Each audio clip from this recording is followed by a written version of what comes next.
Another banner hung, another celebration, a three-peat, a dynasty. Instead, the only thing hung after Game 5 of these NBA Finals were the heads of the Chicago Bulls. It is our destiny to win the World Championship. God wants us to win the World Championship. Whether divine inspiration plays a part in this may be questioned, but there's no questioning the fervor with which Barkley is spreading the word. Sometimes he does it with a smile, but it's more than just talk.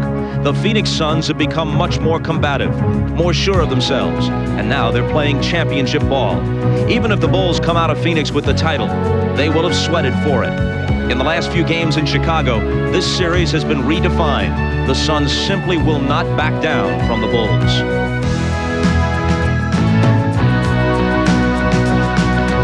The Bulls are still flirting with history, but they could be flirting with disaster as well. 5 times in these playoffs, the Phoenix Suns have faced elimination. 5 times they've won. After what happened this improbable past week in Chicago, who's to say they can't do it again?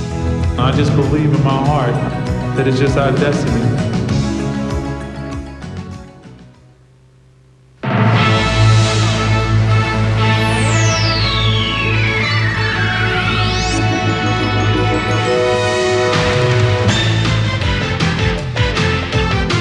This is the NBA on NBC. The 1993. And ignited one of their own here in the desert. Look at this. 12,000 of the faithful greeting them upon their arrival in the wee hours Saturday morning. Welcome to Game 6, everybody. I'm Bob Costas, and so here we are at the America West Arena. Many of us are surprised to be spending Father's Day here. I mean, let's face it, the whole ebb and flow of this series has confounded even the deepest thinkers in sports. To put it bluntly, if Chicago wins tonight, it's very hard to conceive of Phoenix winning 2 of 3 in Chicago to bring the series back here. All right, go figure. And in fact, when we checked out of Phoenix after Game 2, the Chicago Bulls, the overwhelming majority of the press corps, and almost everyone else except the Suns themselves thought we wouldn't be seeing Phoenix anytime soon. So what are we to make now of where things stand? True, the Suns have renewed confidence, home floor, and they appear fresher late in these hard-fought games. And this, Game 6, is a quick turnaround, factors which appear to favor Phoenix. On the other hand, the road team has won 4 of the 5 games in this series, and Chicago has won all 3 games they've played in this building. 2 in this series, 1 in the regular season. So, what are we to make of these conflicting trends? Do the Bulls come in here dragging while the Suns are exhilarated? Or are the Bulls, as they have so often been in the past, energized by a challenge, fueled by anger at the impudence of the underdogs and the inconvenience of a return trip to the 112-degree heat of the desert? But of course, it is a dry heat. One prominent Chicagoan is quite clearly displeased. As much as we can limit the confidence that this team may have, it's better for us. And I think if we can get it done now, we may be facing a tiger back in Phoenix. So I told the guys, you know, I'm not going back to Phoenix with you guys. If you guys want to go back and play, you're going by yourself. I want to get it over with right now. Somehow Michael was persuaded to board the charter. Therefore, all the starting lineups are intact except for ours. Magic Johnson has taken a pass tonight to attend the wedding of his brother Larry this weekend in Lansing, Michigan. But Marv and Mike are in the house, and we head down to the floor to join them now. Marvelous. All right, Bob. Now, Czar, you and Magic were adamant in making the point early in Game 5 on Friday night that if the Suns were to turn it around, they must do it through Charles Barkley. And as it did turn out, all the positives did evolve by virtue of Charles. Magic said it right in the beginning. Put the ball in Charles's hands 40, 50 times a night. Let him decide whether to score against one-on-one defense or kick it out to his teammates if he's double-teamed. But we need to go back to Game 1 in this building when Chicago tried to play him straight up, Horace Grant against Barkley. It's almost impossible to play him that way and hope to be successful. But Barkley missed a lot of easy shots that night. Chicago knew coming in Game 2 that he wouldn't miss those same shots. So they came and double-teamed him selectively. Charles passed out of the double team, but his teammates did not swing the basketball and continue to pass it. One pass, hurried shot, they didn't make him. Chicago wins Game 2. When Phoenix went back to Chicago, however, you could see their offense had learned from the first 2 games. When Charles got double-teamed, he not only would kick the ball out of the double team, but then they were willing to swing it over to the other side of the floor, catch Chicago Chicago in late rotations, get good looks at the basket, and make their shots. It was a maturing Phoenix offense we saw in Chicago Stadium, and that offense produced 2 victories. And in Game 5, the Bulls didn't receive their customary 40-plus game from Michael Jordan, but it was the supporting cast that came up with a weak performance. Michael did everything he could to try and bring a 3rd championship to Chicago. When you look at the numbers that he posted in the first 5 games, you realize that he is on course to break the all-time scoring record, average record of an NBA Finals, which is held right now by Rick Barry. But Michael alone may not be enough to win that 3rd championship. He needs the help of his teammates, and 2 players in particular who struggled in Game 5, Grant and Armstrong, who combined that average 30 points a game between them, came up with just a total of 8 in Game 5. If Chicago is to win the 3rd World Championship, Michael will need the help of his teammates. So this series rolls on, a series of home court disadvantage, moving back to the Valley of the Sun as the duel continues between Michael and Sir Charles. The NBA on NBC is brought to you by cold-filtered Miller Genuine Draft. Get out of the old, get into the cold. By Pizza Hut, who reminds you that anytime's a great time to stop and smell the pizza. And by Toyota and their full line of quality cars and trucks. Toyota, I love what you do for me. Outdoors, 109 degrees here in Phoenix. And it's an automobile pinata. A Chicago Bulls car, we're told 75 cents a hit, 3 for $2. So some enterprising people at work, and folks here in Phoenix answering what they felt was premature celebration by the Bulls. Well, Michael Jordan getting ready for tonight's action, and we're set for the introduction of the starting lineups. Let's go to the public address voice of the Suns, Jeff Mott. Good afternoon, ladies and gentlemen.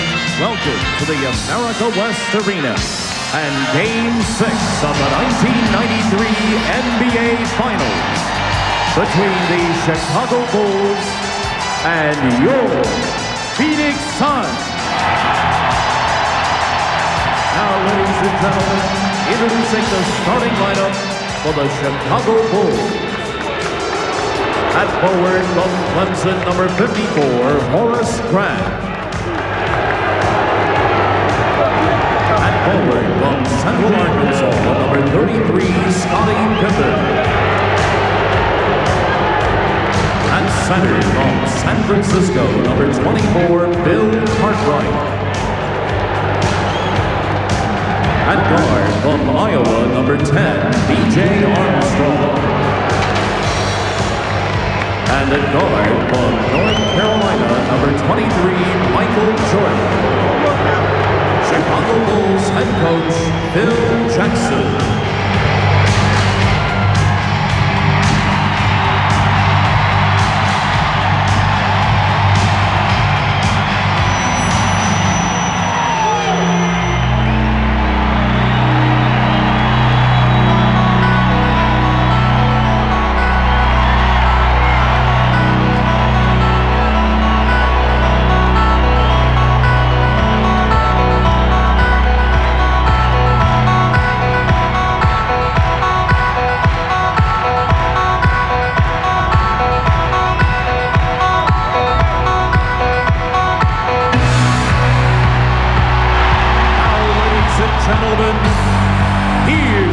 Starting lineup for your Phoenix Suns. At guard from California, number 7, KJ Kevin Johnson. At guard from Central Michigan, number 9, Dan Marley. At center from Old Dominion, number 41, Mark West. Forward from Oklahoma State, number 21, Richard Dumas. And then forward from Auburn, number 34, Charles Barkley. Phoenix Suns head coach, Paul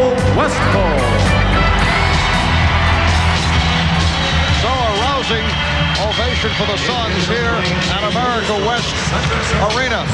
Well, they have made their way from the sidelines of Chicago Stadium to the sidelines of Phoenix. Let's check on the mood of the Suns and the Bulls with Ahmad Rashad and Hannah Storm. First, this report from Ahmad. All right, Marv, I talked to a few of the Chicago Bulls players today, and a couple things came up. The subjects were focus and heart, and that's exactly what this game has come down to. Which team will be able to focus, which one has the heart. Now, if you thought that the Bulls might be despondent or down because they weren't able to close this thing out on Friday, that's not the case. They all were very upbeat and all very confident. Now, you and Mike talked about the supporting cast role of Michael Jordan. One, Horace Grant. I asked Michael about that. He said the one guy that you don't have to worry about on this team tonight is Horace Grant. He has come to play. Hannah? Ahmad, the Suns may be facing elimination for the 6th time in these playoffs, but they are as loose as ever. Danny Ainge missed the shoot-around before the game, but everyone was teasing him about it. No one was mad, not even Coach Paul Westphal. Also, Westphal was kidding Barkley about the fact that he had half as many rebounds as Dan Marley in Game 5. So Barkley came back and promised Westphal flat out that he would have no less than 17 boards tonight. By the way, Barkley's injured elbow is feeling much better. Here's the indicator. Barkley played golf on it for the first time yesterday. Marv? All right, Hannah. 17 rebounds promised by Charles. The officials, Darryl Garrettson, Mike Mathis, Ed T. Rush. Bill Cartwright will jump against Mark West, and the Suns control the opening tip. Kevin Johnson guarded by B.J. Armstrong. Dan Marley played by Michael Jordan. And here is Richard Dumas. Richard Dumas had the terrific game in Chicago on Friday night, and Horace Grant going to the hoop, and he hurt himself. Mark West, who was not in early foul trouble on Friday night, which was a major factor, picked up that foul. Horace Grant said after the game the other night it was the worst performance of his life. 38 minutes, 0 for 4, only 1 point, and the Bulls trying to get him involved right at the start. You saw two things happen early for Chicago. One, Michael Jordan going to the defensive boards to help his team out. They were out-rebounded by 10 last game. Second was Horace Grant early, trying to get himself out in the open floor, pick up an easy scoring opportunity. Two things that were a concern after Game 5. Horace only 1 of 4 from the line on Friday night. And it was one of those situations where, with Horace, who has had a terrific playoff run, it was not the foul trouble that cost him the other night. Pippen able to keep it alive. Tries to feed Grant, broken up by Marley. And perhaps on Scottie Pippen's mind, keep going to Horace early in the game. Let's try and get him going. When he's good, we're very good. Nice lead.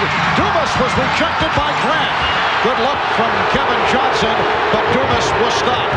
Michael Jordan on a pull-up. Yes. The Bulls 3, and the Suns nothing. Just at the moment that Jordan was ready to pull up, Richard Dumas, who had picked him up in transition, lost his footing, slipped, and gave Michael a wide-open look at the rim. Now Barkley backs on Grant. No help at the start of the move, and Cartwright came over, and a foul is called. So Barkley will go to the line. Cartwright picked up the foul. The value of Grant to the Chicago defense, his ability to rotate over and block or change shots. And then an early commitment by Chicago. Here comes Cartwright late. They want to double team big against Charles Barkley. Charles Barkley, a 76% free throw shooter this past season. That was his best mark in his NBA career.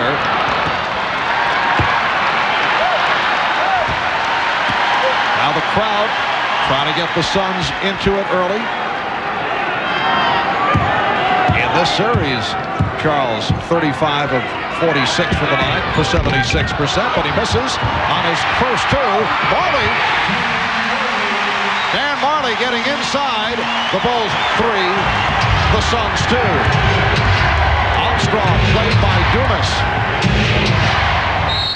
Johnson battling for position was called for that foul. Hey, one way to get Kevin Johnson off of Michael Jordan is get fouls on him early. They feel that Johnson has the ability out in front to move his feet and stop Michael's penetration. Michael goes right down low, doesn't mess around with the perimeter game. Post him up. Jordan Barkley on the run. Bulls able to get back. Now caught right over to help out. And again, the Suns play it beautifully. It goes through Barkley, and it led to the quick passing and the field goal by West. Exactly what we had mentioned that Phoenix did in Chicago Stadium. Matured as an offensive team in the half court. Willingness to swing the basketball to the opposite side of the floor. Shot clock at 5. Armstrong for 3. B.J. Armstrong, who had an off game on Friday in Chicago. Able to connect from downtown. The Bulls 6 and the Suns 4.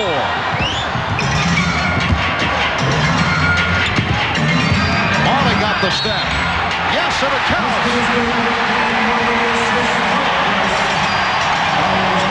Go back a moment ago. Charles Barkley is going to read the double team. Here's the guys on the opposite side of the floor.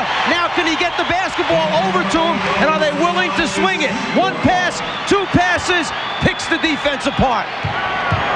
We were talking with Dan Marley prior to the game about the fact that he has been more effective going to the basket. We saw that on Friday night. He now is taking advantage of the Bulls not allowing him the deep shot, and he's been getting the step as he did right there. The foul was called on Jordan, his first.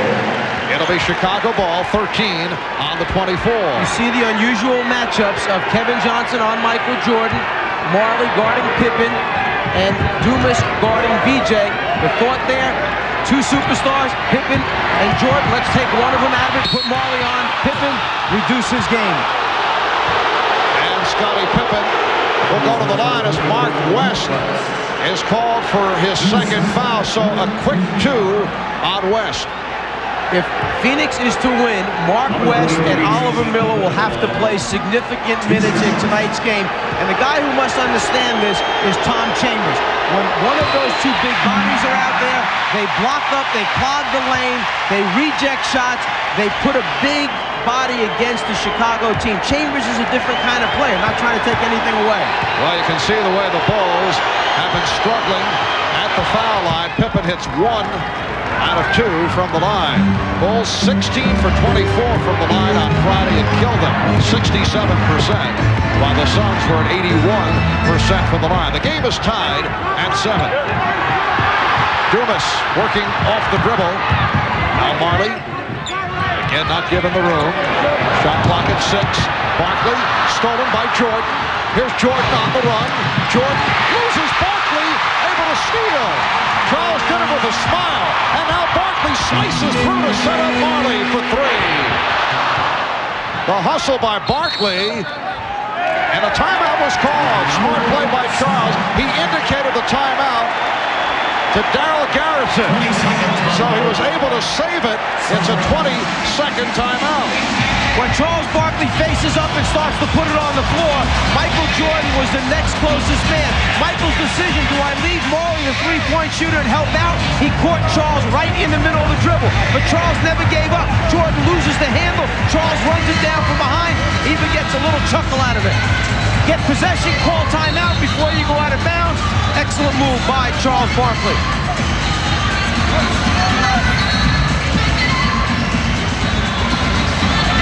There's a gentleman on the floor, Eddie Rush, one of the officials who, this is his 26th game in the NBA Finals.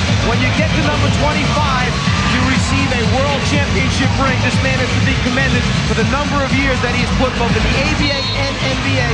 Finals game number 26 for Ed Rush. Congratulations. Yes, an impressive run for Ed T. Rush. Dumas with the save. And a foul call. A pushing foul. Charge to Scottie Pippen. That is the third team foul called on Chicago. From the timeout, the backdoor lob, which is something Phoenix likes to do. The shove, the body up by Pippen. Barkley backing Grant Armstrong, cheating over. And they work it to Marley. Yes, it's a 3 for Dan Marley. Exactly the same thing. No more just one pass out. Now it's out and over, and it's tough for the defense to get there in time. particularly with Marley's range and his ability to stretch the defense out. Suns lead by 3. They double on Jordan. Shot clock at 6. Cartwright. Bill Cartwright. Very quiet in game number 5. He has made his contributions, but they came earlier in the series, and they came against the Knicks in the Eastern Conference Final. He has been silent as of late. Suns lead 10-9. Kevin Johnson. And it's tipped home. Richard Dumas with the tip. Suns 12, Bulls 9. Jordan for 3. And Michael Jordan has tied the game at 12. Phoenix has to be concerned that Richard Dumas doesn't get his head down and discouraged because he's guarding Michael Jordan. That's happened to a lot of players. They play so hard on defense and it doesn't seem to affect Jordan. They forget their offensive game. Adam Johnson providing a 2-point lead for the Phoenix Suns.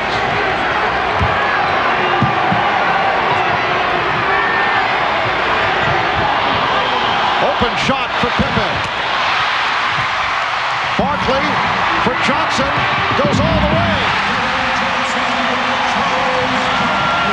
Phoenix 16, Chicago 12. I would think Phil Jackson's fine right now. He knew that Phoenix was going to come out and play with such an emotional high. It's a matter of withstanding it during the first quarter, be close enough to then make a run. Scottie Pippen with his first field goal. Marley breaking down. Marley had the rebound knocked away by Grant, and he was looking for a foul. Armstrong on a hesitation dribble. Crowd roaring. They thought he stepped out of bounds. Jordan hits another 3. So the Bulls lead by 1. Michael Jordan has hit 2 from 3-point land. 6:20 remaining in this first quarter. Game 6 of the best of 7. If the Suns win it, there will be a Game 7 here in Phoenix on Wednesday. Foul call on Armstrong. Michael Jordan showing both parts of his game early, down low, inside, posting up against Kevin Johnson, and now he's catching Richard Dumas, the rookie, in late rotations, stops behind the 3-point line, hits 1. KJ moves back to guard him. He just shoots right over the top again from behind the 3-point line. Timeout taken, 6:13 left in the first.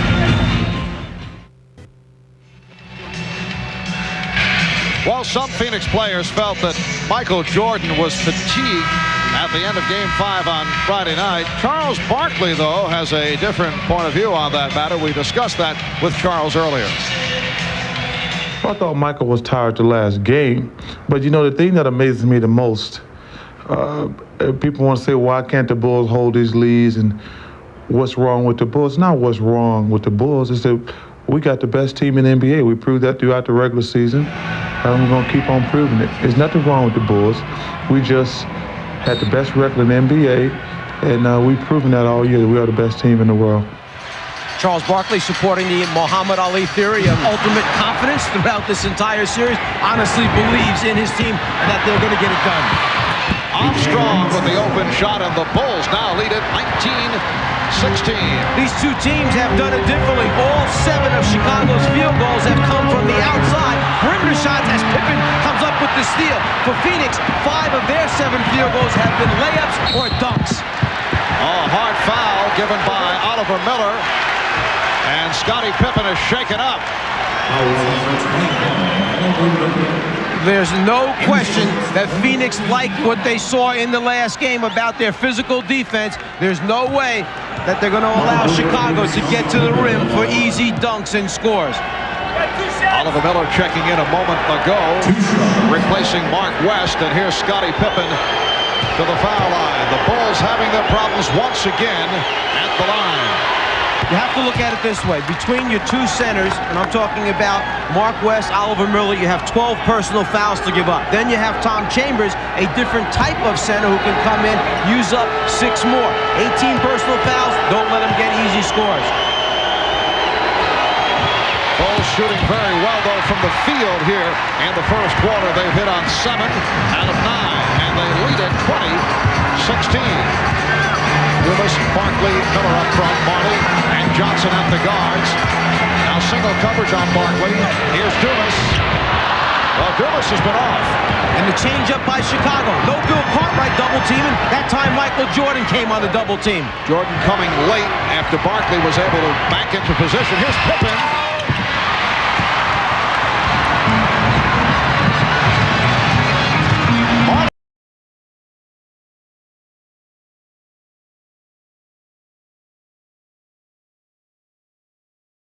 Three-pointer. The save by Grant. The Bulls will regroup. Just under 5 minutes remaining in the first quarter. Jordan pitched it back out. Cartwright able to get back to it. Goes down. Johnson with the steal. 3-on-1. Marley from Barkley. Counts and the foul. Foul committed by Pippen. It's a blocking call. Hustling after the loose balls. Cartwright gets control, but he doesn't have his balance. Goes down, loses possession of the ball, which turns immediately into a transition opportunity for Phoenix. Pippen tries to take the charge, but he's under the rim. The official's not going to give it to you there, so the block is called. Second on Pippen. Danny Ainge has come on for the first time. Ainge replacing Dumas. Richard Dumas of field goal, 2 points. 4:35 remaining, first quarter. The Bulls 20. The Suns 19. Chicago a little uncertain, coming down exactly what they were trying to get into after that free throw. 5 on the 24. Grant. Jordan pitches back to Grant. Pippen with the stop. Oh, what a move by Scottie Pippen. And the Bulls now lead by 3. Ainge on a quick release for 3.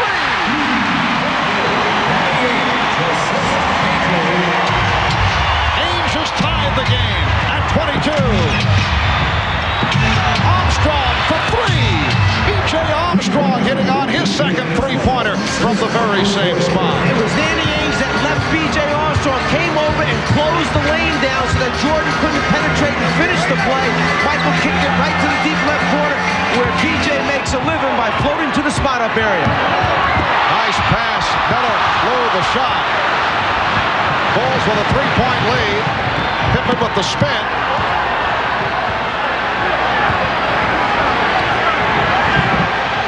Bulls have hit 4 out of 5 from downtown.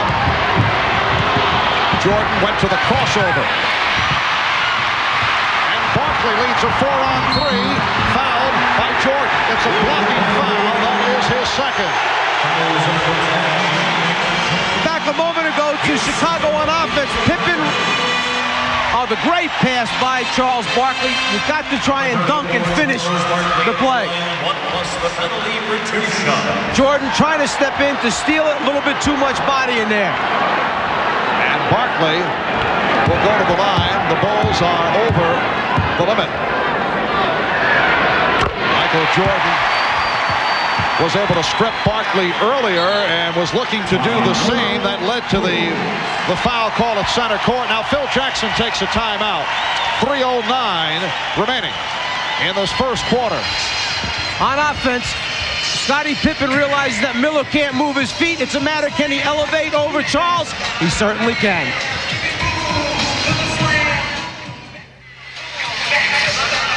Well, right throughout the playoffs, the Bulls have had major problems at the foul line. Michael Jordan included. He was only 7 of 10 on Friday night. At the Bulls shoot-around this morning, all Michael did was practice foul shooting.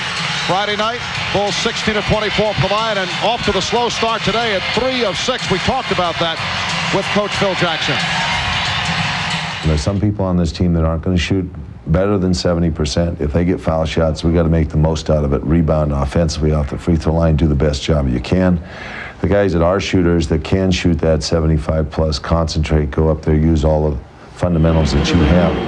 The rest of it's all poise and confidence that helps you go. And that's where we have to be a little more confident. I thought we got a little bit tight the other night in the fourth quarter. We were pushing from behind for too long and probably short-armed a few of our free throws. During the regular season, Chicago shot at a 73% rate. for the playoffs. All 18 games, they're shooting 73%. But in this series against Phoenix, they're shooting just 64% from the foul line. And that is very poor. Bulls now lead by 1. John Paxson and Scott Williams have come on for the first time. Just under 3 minutes left in this first quarter. Williams to the drive. Nice move by Scott Williams. And the Bulls have a 3-point advantage. Here's some light pressure, but Kevin Johnson brings it across. It's a big start and a good start for Scott Williams. He's a guy who in the finals has provided them a spark, a lift. He hasn't done that in the last couple games, but already a score and a big rebound. Paxson, he was looking for the 3. Armstrong, played now by Miller on a switch. Armstrong shooting over him. And a foul is called. Foul on the Bulls. A loose ball call. Looks to be on Grant. The big first step and then the finish of the hook on the run by Scott Williams gives the young man a little energy, gets him back into the game. He has not contributed the way he wants to, the way the Bulls team needs him the last couple games. That's a good quick start for him.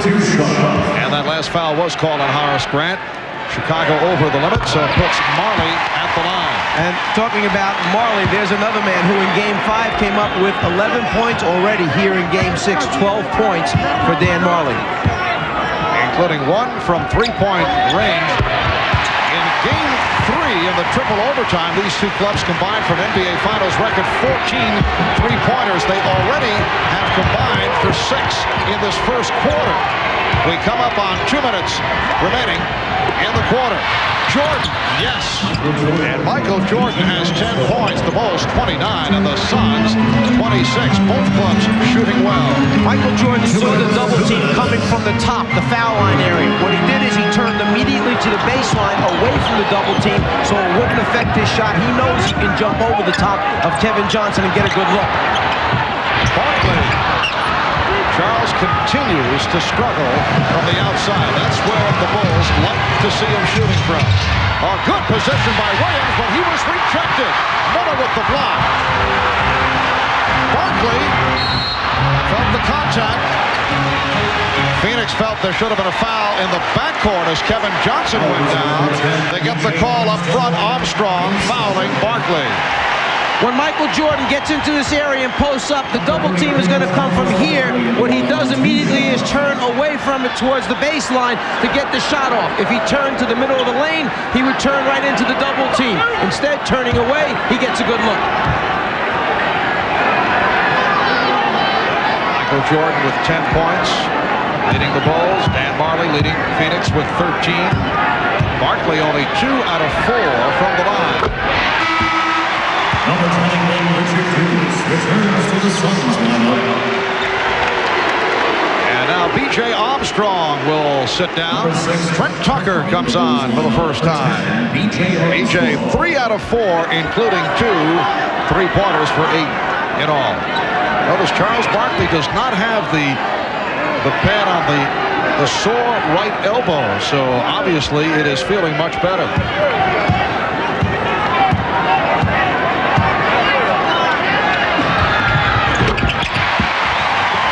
The Bulls 29, the Suns 28 with a minute and a half to go in this first quarter.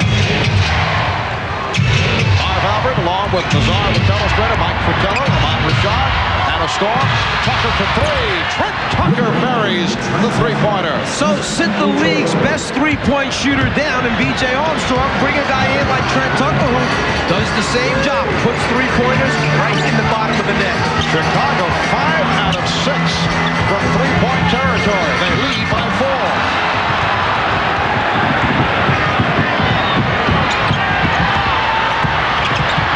Jordan lost it momentarily off his foot because Oliver Miller stepped up big and wasn't going to let him to the front of the rim. Give and go did not work between Jordan and Grant, but deflected out by Phoenix. And you have to like the style of basketball. Pass, cut, get it back, look to try and play unselfishly. Bulls with 8 on the 24. 45 seconds left in this first quarter. Darryl Garrettson over perhaps talking about a fan, a heckler who may be bought. And there is the guy that he was talking about right behind the Chicago bench who was thrown out of a previous game here in this building by NBA security. Mike Jordan from long range. That's a three. Michael Jordan with his third three-pointer, and the Bulls now lead by 7.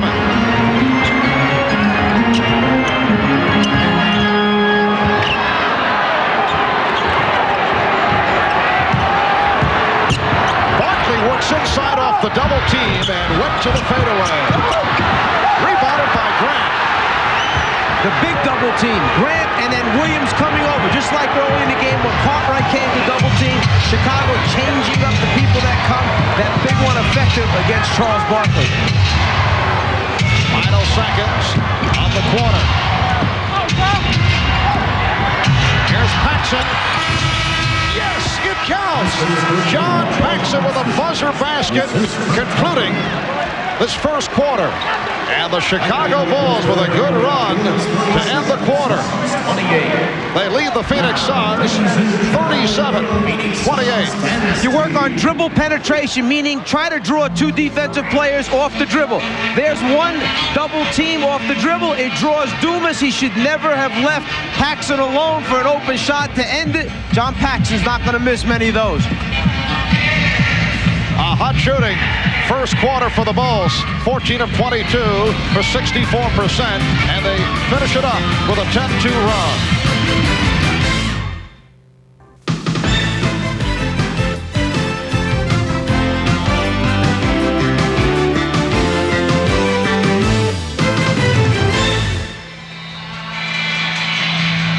Well, you are looking at the NBA's most notorious fan, professional heckler. Would you believe this man is an attorney? His name is Robin Ficker. I know many of you are aware that he usually sits behind the visiting bench in Landover for Washington Bullets games. Well, he's here in Phoenix, and Horace Ballmer, the director of security for the NBA, ushered him aside. They are apparently not throwing him out. I know Robin from time to time has made mention of his constitutional rights. Hey, you should be able to, according to Robin, say obnoxious things to an NBA coach. I know you go along with that philosophy, Azar. Fans are entitled to come in, cheer, root against the opposition. But when it gets personal and this man goes over the line, he makes it personal, he makes derogatory remarks to players and to coaches. I don't think there's a place for that. No one wants to see a player or a coach react and go into the stands. Well, then you must protect those people with security enforcement. Get those type of people out of the stands. Foul on Scott Williams. He was here the other day, and Phil Jackson and the Bulls were saying, hey, they wouldn't be surprised if the Phoenix Suns actually gave him a free seat and put him right behind the bench. Charles Barkley claimed that he bought the seat for him. And he was being facetious. Here's Danny Ainge. Rebounded by Scott Williams. Let's go over to Ahmad Rashad. All right, Marv, I just spoke with Daryl Gerritsen, and he told me that he had given this fella one warning, and if he had to warn him again, he was out of here. Marv? Scott Williams gets inside. Minute gone by in the second quarter, and the Bulls 37, the Suns 28. Here's Kevin Johnson. 7-point Chicago lead. Following the 2 poor games here in Phoenix, Kevin Johnson redeemed himself in Chicago. He's averaged 23 points a game in Chicago. It's Tucker again. Kevin Johnson averaging 23 per game over the 3 contests in Chicago after scoring a total of only 15 in the 2 games here in Phoenix. John Paxson falls for the hold. Here's Scottie Pippen making his return. And Marley will check back in, as will B.J. Armstrong. And Michael Jordan gets a rest. 5 of 8 from the field for Jordan. 3 from downtown. 13 points in all.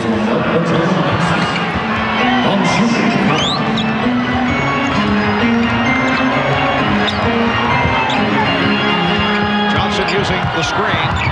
Trying to do it off the dribble. Able to penetrate, could not finish.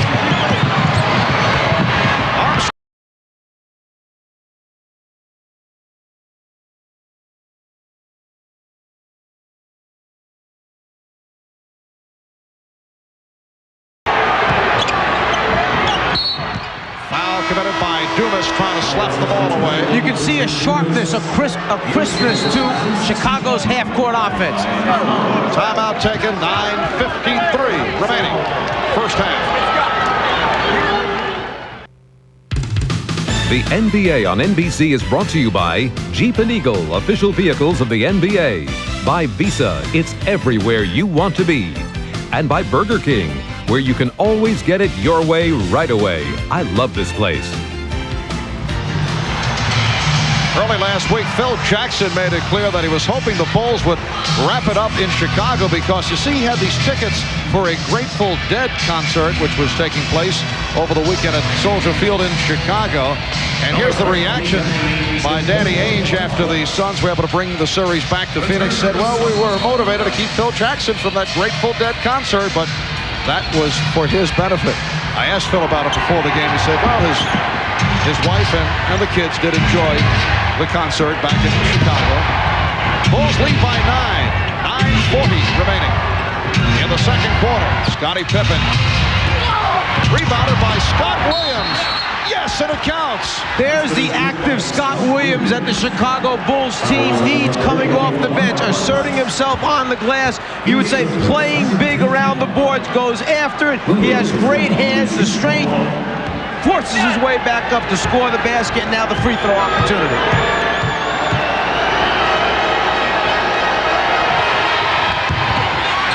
Scott too strong, but Pippen is there. That was blocked by West.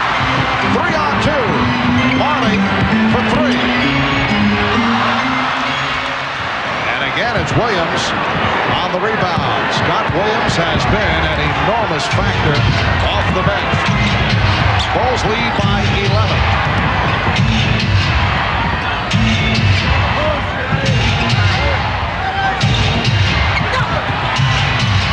Shot clock at 3. Armstrong got the step and then took an extra step. Traveling violation. I don't think Phil Jackson quite agrees that he took any extra steps. It was just a finish of a, if you call it 1-2, 1-2 and the hook. Pretty good argument. The Bulls in the midst of a 14-4 spurt.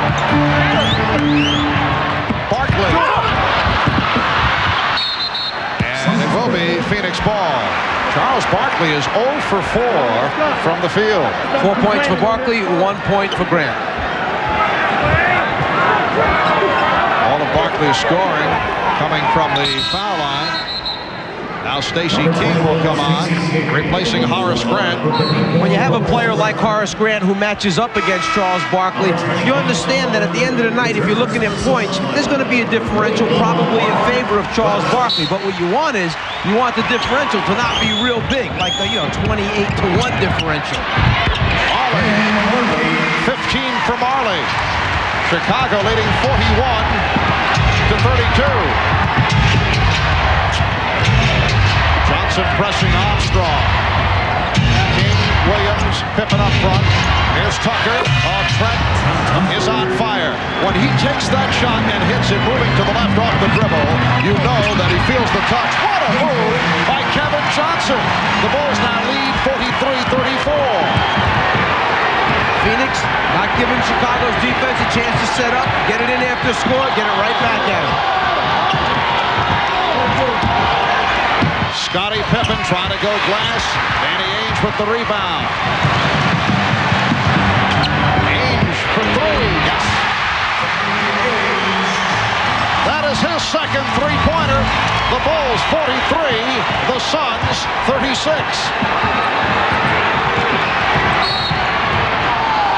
Holding foul called on Johnson. Transition basketball. After Chicago scored, Phoenix comes right back at you. KJ pushing it. Again, in transition. The way they love to play. Secure it, get down the floor, and then Danny Ainge is not going to hesitate if you give him a look to get it up there from downtown. Tom Chambers coming on for the first time. Played only 1 minute on Friday night following the 1 for 9 from the field in the previous game. Stacey King starting his move against Oliver Miller. Rejected by Miller. You mentioned Tom Chambers on the floor, but he's on the floor as a power forward because that man, Oliver Miller, is playing the center position. So one of the two, Wes Miller on the floor. 12 on the 24. 7.5 remaining in the first half. King had it knocked away. Phoenix ball down by 7. Miller from Chambers. Miller missed the tip. Miller again. Rejected, and he's fouled. That's 2 times Oliver Miller has had opportunities earlier. A pass to Charles Barkley, the behind-the-back one. This time, a chance to finish and dunk. You must dunk the basketball. But one thing he can do, Oliver Miller, is block and chain shots with that long arm span. Here, he should be going up strong to dunk. It's Michael Jordan that he's going against. By trying to lay it off the glass, he misses the first opportunity. And they say a non-shooting foul. The steal by Pippen. Ainge diving for it. Able to get it back.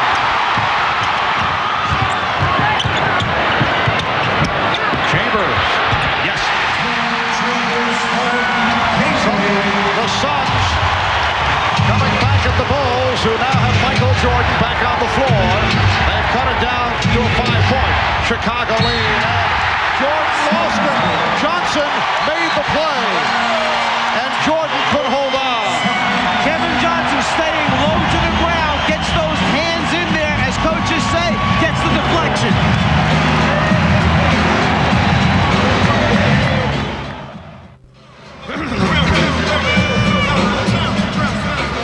A few moments ago, Danny Ainge came down in transition, pulled up behind the three-point line, and clearly hit a three-point shot. From what we understand, the officials have changed it and awarded him only 2 points.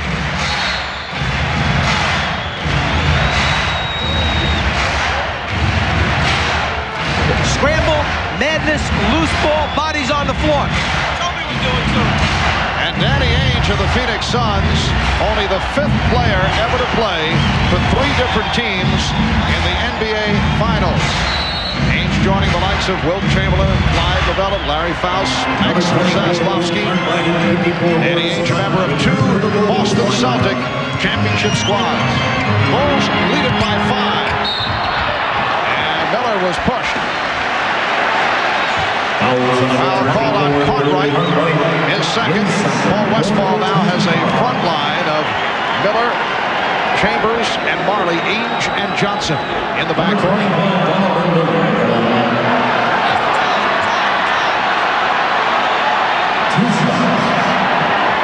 Oliver Miller will shoot a pair.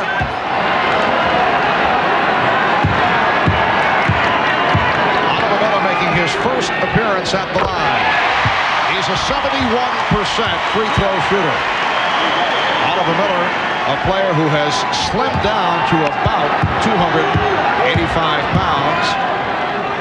He had a weight problem right throughout his college career. I know Charles Barkley has been very helpful in giving advice to Oliver, who's worked hard at it and has been able to cut into that weight when you look back at what he looked like during the course of training camp. And Charles Barkley, also a player who, when he came out of Auburn, was up close to 280 pounds, now plays in that 254, 255 area. He made a commitment to be a good player. I think Oliver Miller realized that he's got a chance to be an outstanding player, but he's got to keep the weight down. 8-0 run by the Suns. Bulls at one point led by as many as 11. It is now a 3-point lead. Marley played by Grant. Marley to the fadeaway. Grant with the save. I think it shows you the ability of Horace Grant to move those feet. He was isolated against Dan Marley. Did a good job and forced Marley into a bad shot. Caught right for Pippen. Yes. Scottie Pippen, who did not have an impact game in Chicago on Friday. Rare off performance. Scottie 8 for 20, 22 points, but thus far tonight, 8 points, couple of steals. Played well. Bulls by 5. Pippen fires it down. Armstrong and Jordan at the guards. Cartwright, Pippen, Grant up front. Ames trying to keep the ball out of Michael Jordan's hands. So what does Michael do? He can't get it on the outside. He goes down and posts up. Shot clock at 3. Pippen. Chambers with the rebound.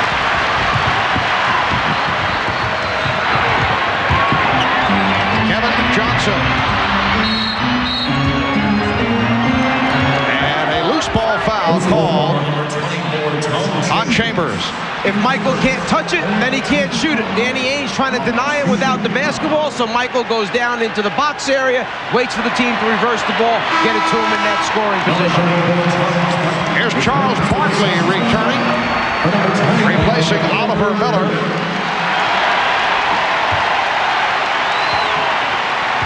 The Bulls are 4 for 14 from the field in the second quarter. They were 14 for 22. They were hot in the first.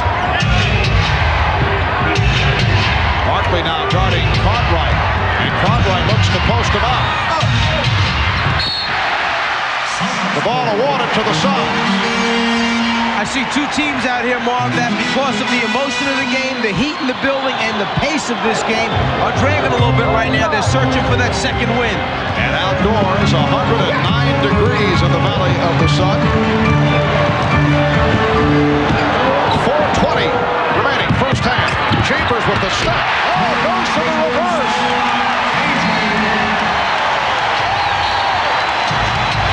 Chicago's lead is 3. Bulls have missed 5 of their last 6. Jordan met by Chambers and foul. And the Suns are now over the limit. So back to the offensive end. The good screen was set by Chambers. KJ got him the ball, and then leaving, no doubt, he took a lesson from Oliver Miller about missing those easy ones off the glass. Chambers throws it down with a little reverse. Tom Chambers tomorrow will celebrate his 34th birthday. Players had back problems, hamstring problems. Discussion between Jordan, Pippen, and the 3 officials. Michael Jordan, I would think, is claiming, although, wait a moment, the Suns are over the foul limit, so he goes to the line no matter what. So he cannot be talking about whether he was fouled in the end. What Mike is on is I'm going to guess that after the... He's taking full responsibility. I'm going to keep quiet for a second. Ainge's shot. 3 points instead of 2. I protested. I think they're going to award 3 points on the shot by Ainge instead of the change that they made to 2. I think the referees conferred and are trying to get it right. Winning season facing the previous field goal scored by NBA was a 3-point goal. But how would they just suddenly realize that now? You can't go to replay unless someone told them that they saw the replay, someone from the league. If that's the way it was done, it's wrong. Well, sometimes officials don't get a chance to confer until the next dead ball. They all get together, they put their thoughts together and go from there. That was several minutes ago, though. But they made the change, even though it's the right call. If they got help, and I'm just guessing that might not be the issue here, that would be wrong.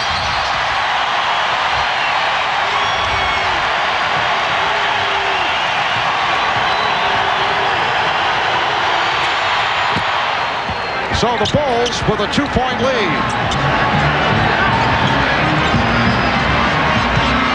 We're down to 4 minutes remaining, first half.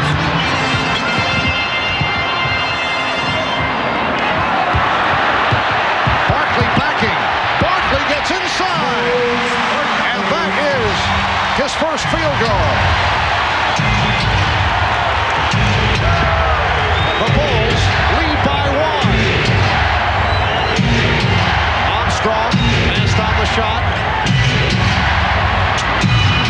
Williams fouled by Barkley. For Charles, his first. Charles realizes that the double team is coming from the middle, so if he can turn to the baseline and get it up before they can get there, Scott Williams tried to come middle and readjust coming baseline when he saw Barkley turning away, but it was too late. Charles Barkley 1 for 5 from the field, only 6 points. He's done it at the free throw line. And a timeout taken by the Bulls. 3.5 remaining.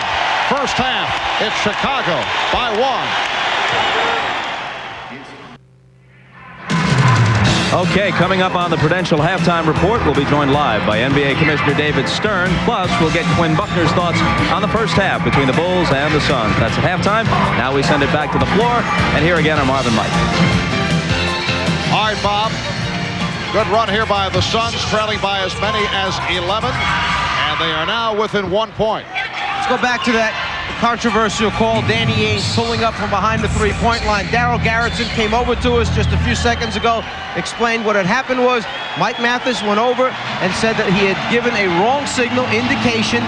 They waited till the game stopped. They got together, they clarified it, and on the next dead ball is when they are technically able to go and make the correction. That's what they did. Scott Williams to the foul line.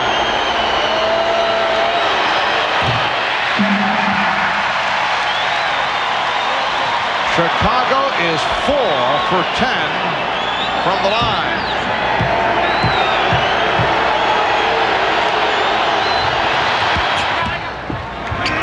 The Bulls 47, the Suns 45, and light pressure being exhibited by Chicago. Barkley protects the dribble, moving it across against Pippen. Barkley, played by Grant. It's a one-on-one, no help. Now here comes Williams. Barkley with the fadeaway, and he's off. 1 for 6 from the field for Charles Barkley. Nice shot by Grant.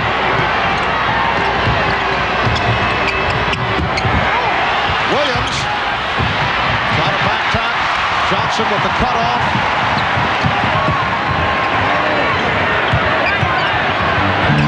Pretty pass. Barkley on the follow. Won't count foul before that putback. It's called on Grant. What happened was Chicago got caught.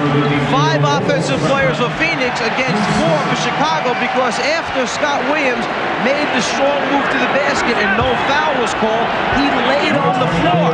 Everybody else runs down. He thinks he draws enough contact. He tips it out but falls, and now he lays there. He can't believe it. Instead of getting up and hustling back, the frustration, 5 against 4, Chambers gets fouled.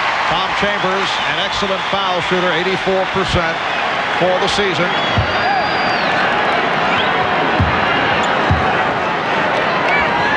He can tie the game here.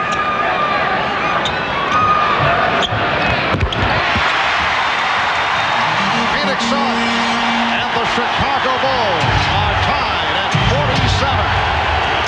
2:45 left first half.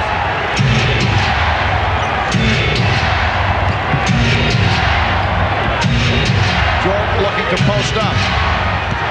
Jordan with the duck under move, and he drew the foul. Barkley came over to help. Jordan went to the reverse. Barkley called for his second foul. A little bit of change this time. Instead of turning baseline and shooting a jumper, he keeps the dribble alive, and now with the ability to stay in the air, draw body contact, and still try and get a shot up there, Michael Jordan will go to the free throw line for 2. Bulls have gone cold in the second quarter after the sharply played first quarter. Suns with a 15-4 run, and now the Bulls lead by 1. Frank Johnson checking in, replacing Tom Chambers. Chambers hears it. 6 points, good job off the bench for the veteran Tom Chambers.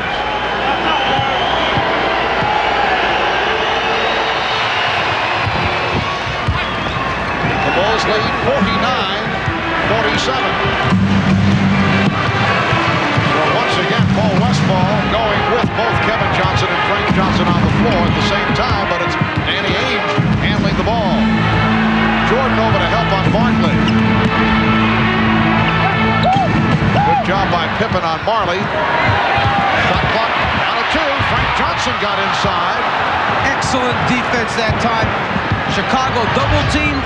Phoenix got it out. Chicago made the rotations. Pippen down in transition, bothered by Dan Marley. And a foul is called on the Bulls. Well, could stop the fast break. And that is number 3 for Horace Grant. And Horace once again has been quiet in this first half. 0 for 3 from the field. 1 out of 2 from the line. Only 1 point.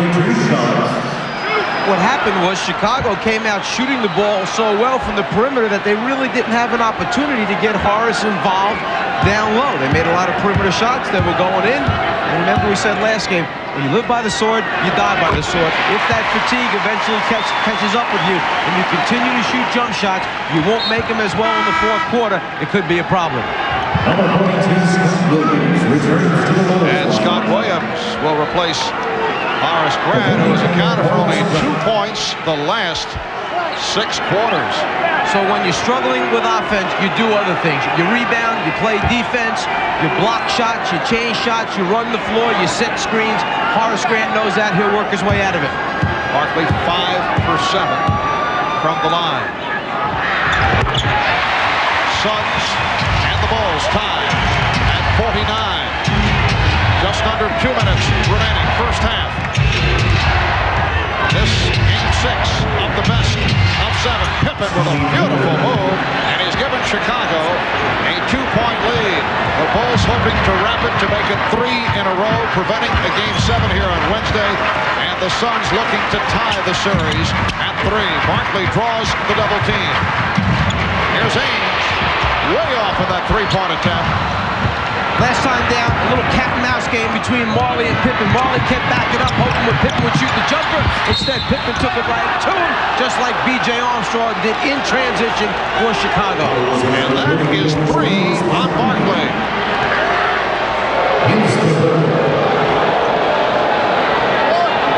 Once Chicago secures the ball and outlets it, B.J. takes it the rest of the way. Barkley goes up, tries to avoid the contact. B.J. helps a little bit by jumping into him. And Charles a little bit frustrated at the offensive end because he can't find his teammates in the spots where he can get a good look to throw out of that double team. He's either got to get rid of it a little bit sooner or they've got to do something else in their offense, a little wrinkle, change their cuts to the basket to help Charles see him more easily. Mark West checking back in.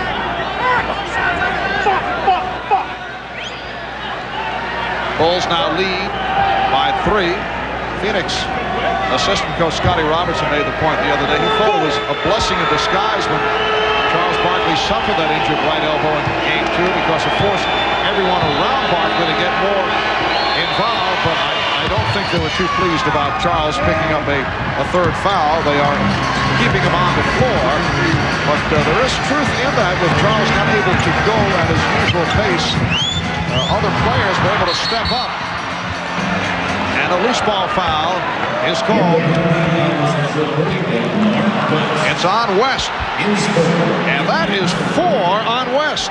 I think that Charles Barkley went out to him when he first came out. The screen is trying to be set that time, and as the ball gets tipped away, West reaches out and pushes Scottie Pippen. But Barkley had gone up to West when he came on the floor and basically said, look, we need you out there to play big. That's the gamble that you take as a coach, putting a guy on the floor with 3. He may pick up his 4th before halftime. Charles Barkley, another player with 3 out on the floor for Phoenix. But then again, there is no tomorrow if Phoenix doesn't win this basketball game. Scottie Pippen is now 2 for 5 from the line. Well, the conversation continues between Charles Barkley and Michael Jordan.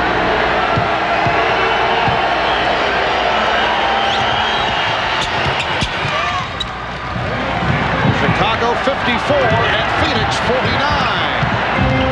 I'm a little nervous for Phoenix with a minute to go. It might be time to get Barkley out of there. He has 3. You can hold on for the last minute. And Johnson lost it.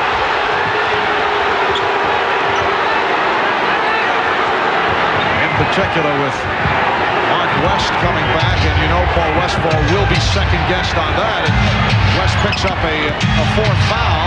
Armstrong, that was deflected. Marley got a piece of it.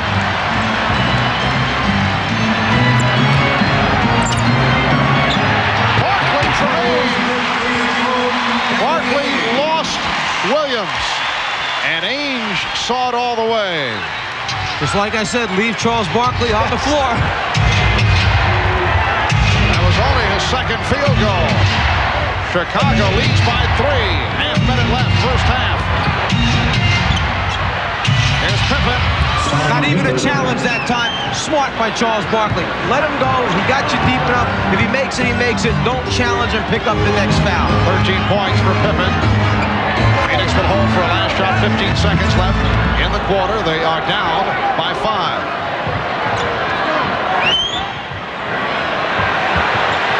seconds remaining. Barkley off the dribble. Here's Barley.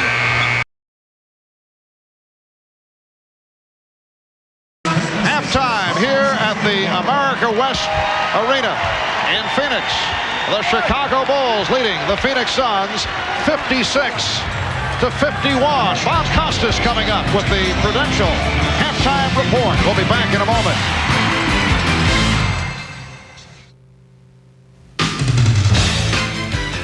This is the Prudential Halftime Report, brought to you by the Prudential. Peace of mind. It comes with every piece of the rock. Halftime of Game 6 in Phoenix, the Bulls leading the Suns 56-51. We're joined by NBA Commissioner David Stern. This is his first network television interview during the finals, so we bring this up as we try and touch on as many substantive issues as we can in this short time available to us. We bring it up not to turn the heat on Michael Jordan, but to clarify the issue. Are you satisfied that this is not a serious concern for the NBA, the latest round of stories about his gambling?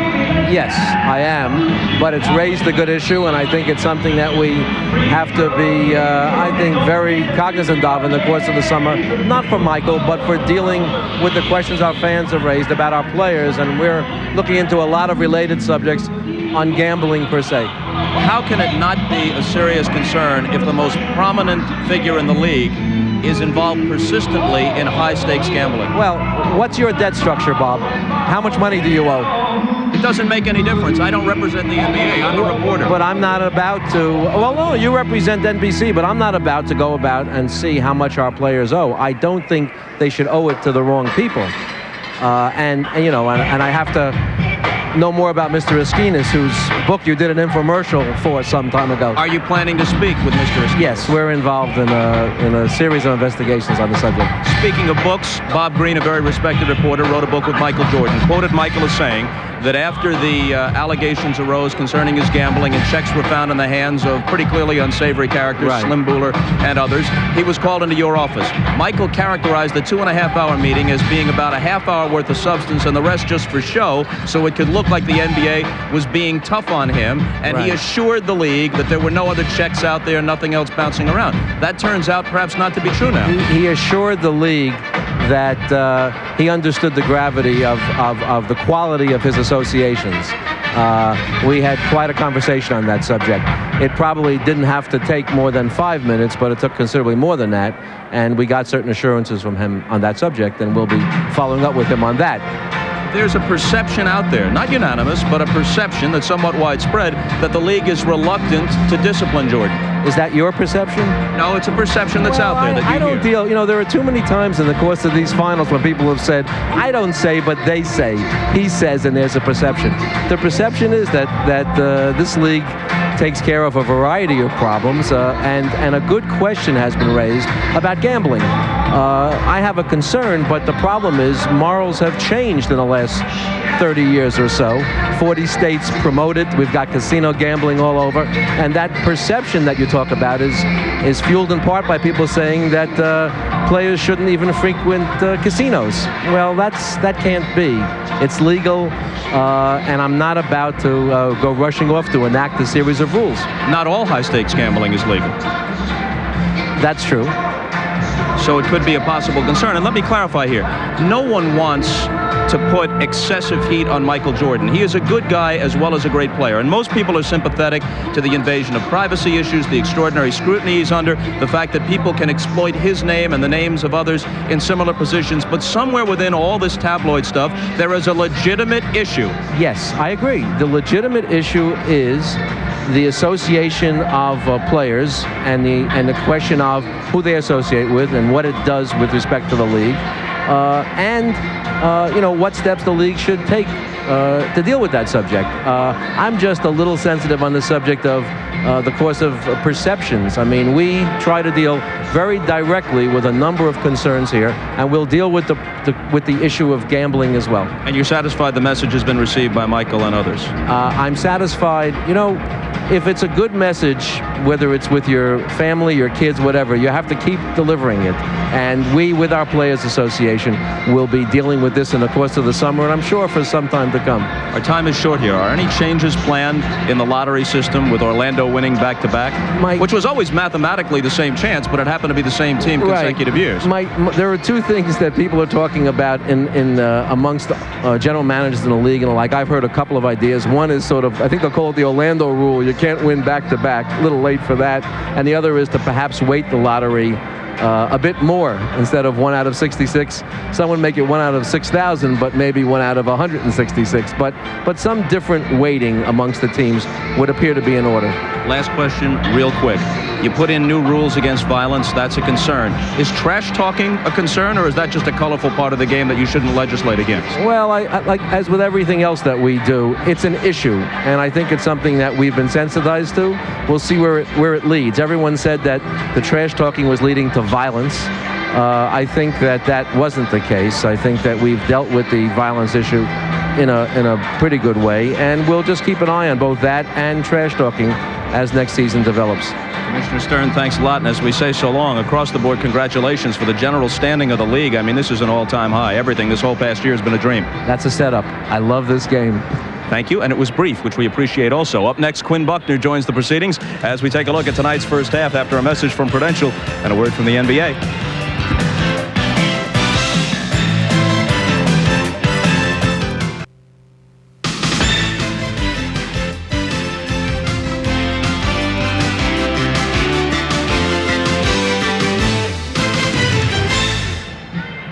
And Quinn Buckner joins us now. Your thoughts on this first half?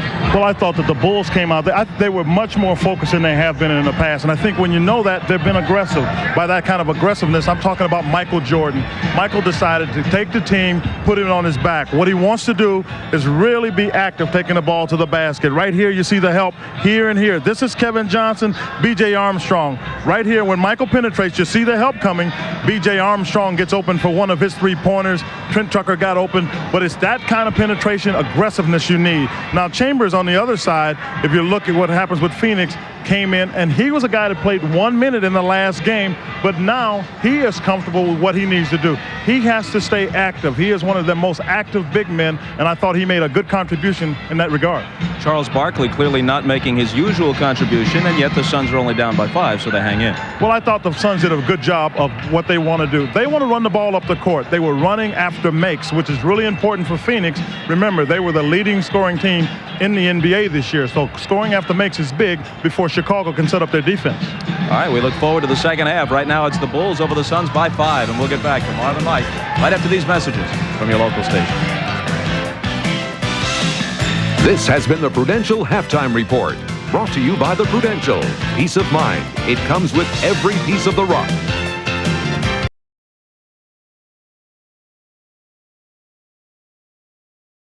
Albert, along with the czar of the telestrator, Mike Fratello. Happy Father's Day to you. Same to you. Yes. Thank you very much. Hi, Dad.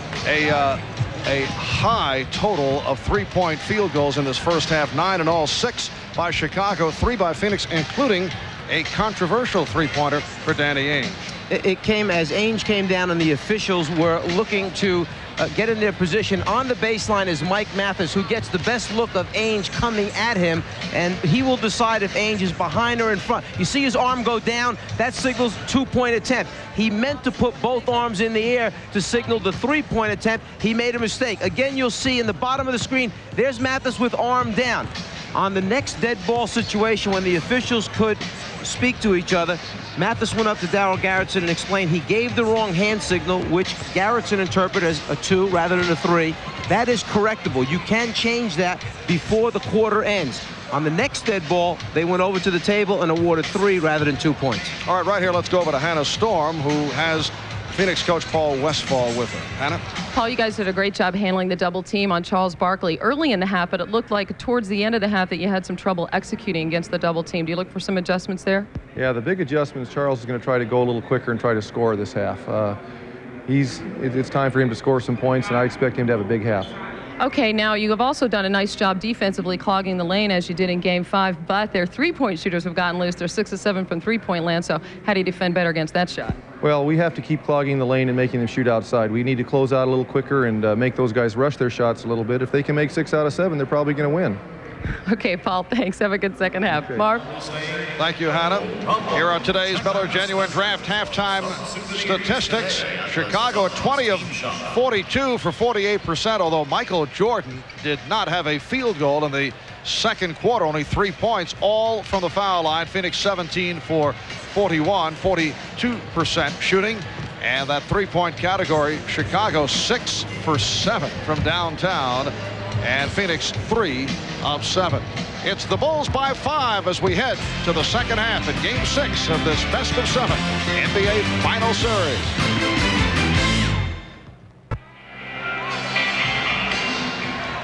We welcome you back to Phoenix, Arizona as we head to the second half. Well, throughout the series, the Bulls offense has been dominated by the scoring of that man, Michael Jordan. As you can see, 50% of the offense Game 4, 42% in Game 5 with his 41-point total. But today, it has been a different story. Percentage of Bulls points thus far, Jordan 29% with his 16 points. The supporting cast has stepped up, at least they did in the first half. Actually, the last field goal attempt that Michael Jordan got credit for, because you don't get a field goal attempt if you're fouled and the shot does not go in, was with 40 seconds left in the first quarter. He picked up 3 points in the second quarter from the foul line. And Jordan gets right back to it. The Bulls lead by 7. 18 points for Michael Jordan to lead Chicago. 13 for Scottie Pippen. B.J. Armstrong has 10. And Marley Hyman with 15 for Phoenix. Charles Barkley with 10, only 2 of 7 from the field. Here's Dumas. And he is fouled. Excellent pass that time by Tom Chambers. He started to take the ball to the basket. He saw Chicago step up and rotate. He made the next pass on the swing. Horace Grant called for number 4. 4 fouls on Grant, who has been quiet for the second straight game. Pippen steps up as Grant comes over. He tries to avoid the contact, but it's too late. Paul Westphal starting Tom Chambers instead of Mark West. West picking up his 4th foul in the latter stage of the second quarter, so it is Chambers, Dumas, and Barkley on the front line with Johnson and Marley in the backcourt. Now Scott Williams replaces Horace Grant. The Bulls very fortunate with Grant again being ineffective that Scott Williams has had a good one. Horace Grant, you saw looking over at the coaching staff, kind of with this puzzled look on his face, as if to say, what are you doing taking me out this early? John Bach, the assistant, leaned over, held up 4 fingers and said, Horace, you've got 4 fouls on you. He needs you at the end of the game. Jordan. Rebound, Barkley. Phoenix trailing by 5. Barkley called for a foul. Offensive foul. And that is 4 on Barkley. Scott Williams caught in transition, tries to get over in front of him. The feeling is that Barkley initiated the contact by dipping the left shoulder. Charles can't believe it. I wanted to travel on Cartwright. Scottie Pippen line drives it home. And the Bulls now lead by 7. Here's a tough decision now for Paul Westphal. Do you leave Charles Barkley in? Remember, he just told Hannah Storm that Charles is going to have a big offensive half, which meant they wanted to go to him. Now, picking up his 4th, he's going to leave him on the floor for the moment, but I don't know how long he can go with Charles. Scott Williams called for the foul. And Tom Chambers will head to the line. So that's 3 on Williams. Chambers 2 for 2 from the line. As a coach, what you're saying is, if I knew we could hang around without Charles on the floor, we buy some time. We take him out, we bring someone in off the bench, Oliver Miller, whoever it might be, to do the job, and then bring Charles back later on in the quarter or for the entire fourth quarter. But there's no guarantee. A team like Chicago could open it up quickly. You never catch back up again against their defense. So the feeling by Paul, go with them. They need this win. And let's see how Paul Westphal plays it on the defensive end. Barkley has been matched with Cartwright, and the Bulls try to get it to Cartwright. And now Charles picks up on Pippen. That's a three-point attack. Williams with the rebound.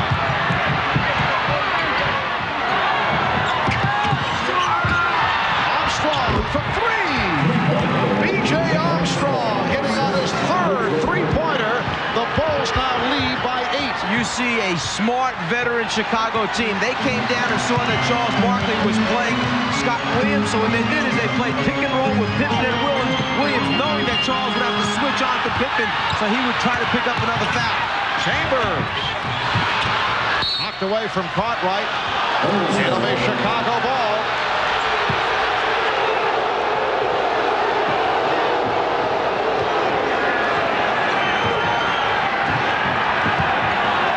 The Bulls 63, the Suns 55. And now Barkley guarding Williams, who is not an offensive threat. Jordan tried for three-pointer.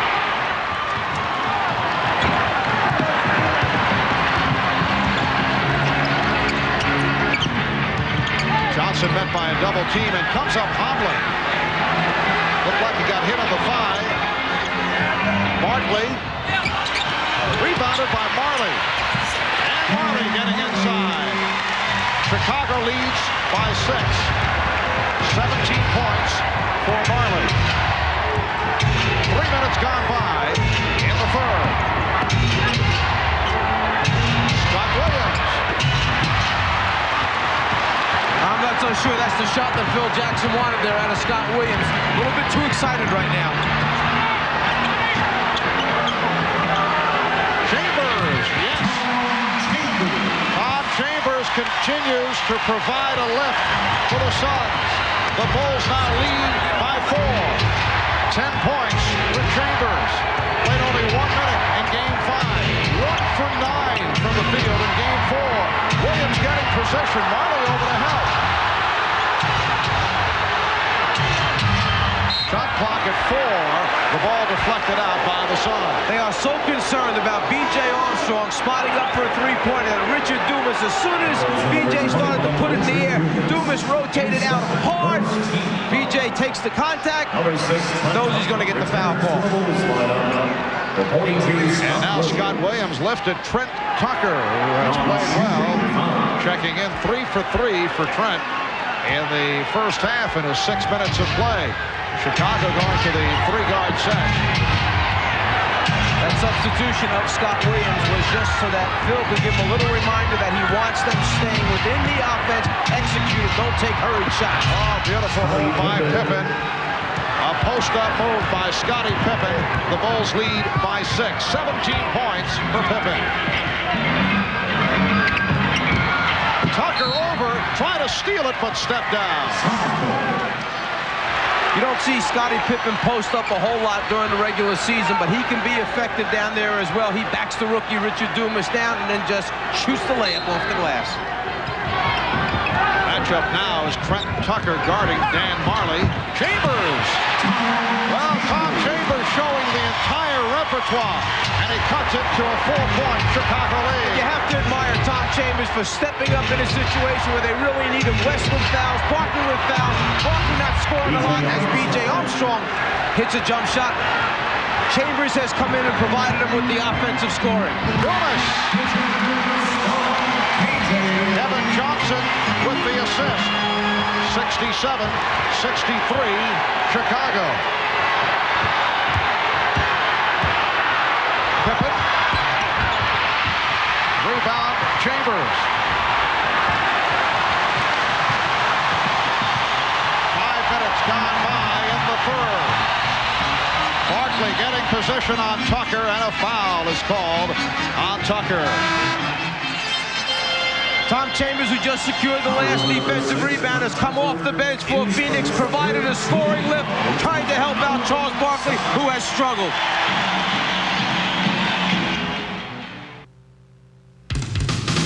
The NBA on NBC is brought to you by Mazda. Mazda, it just feels right. By Last Action Hero. Catch the fun at theaters now. And by Coors Light. The Silver Bullet is the right beer now.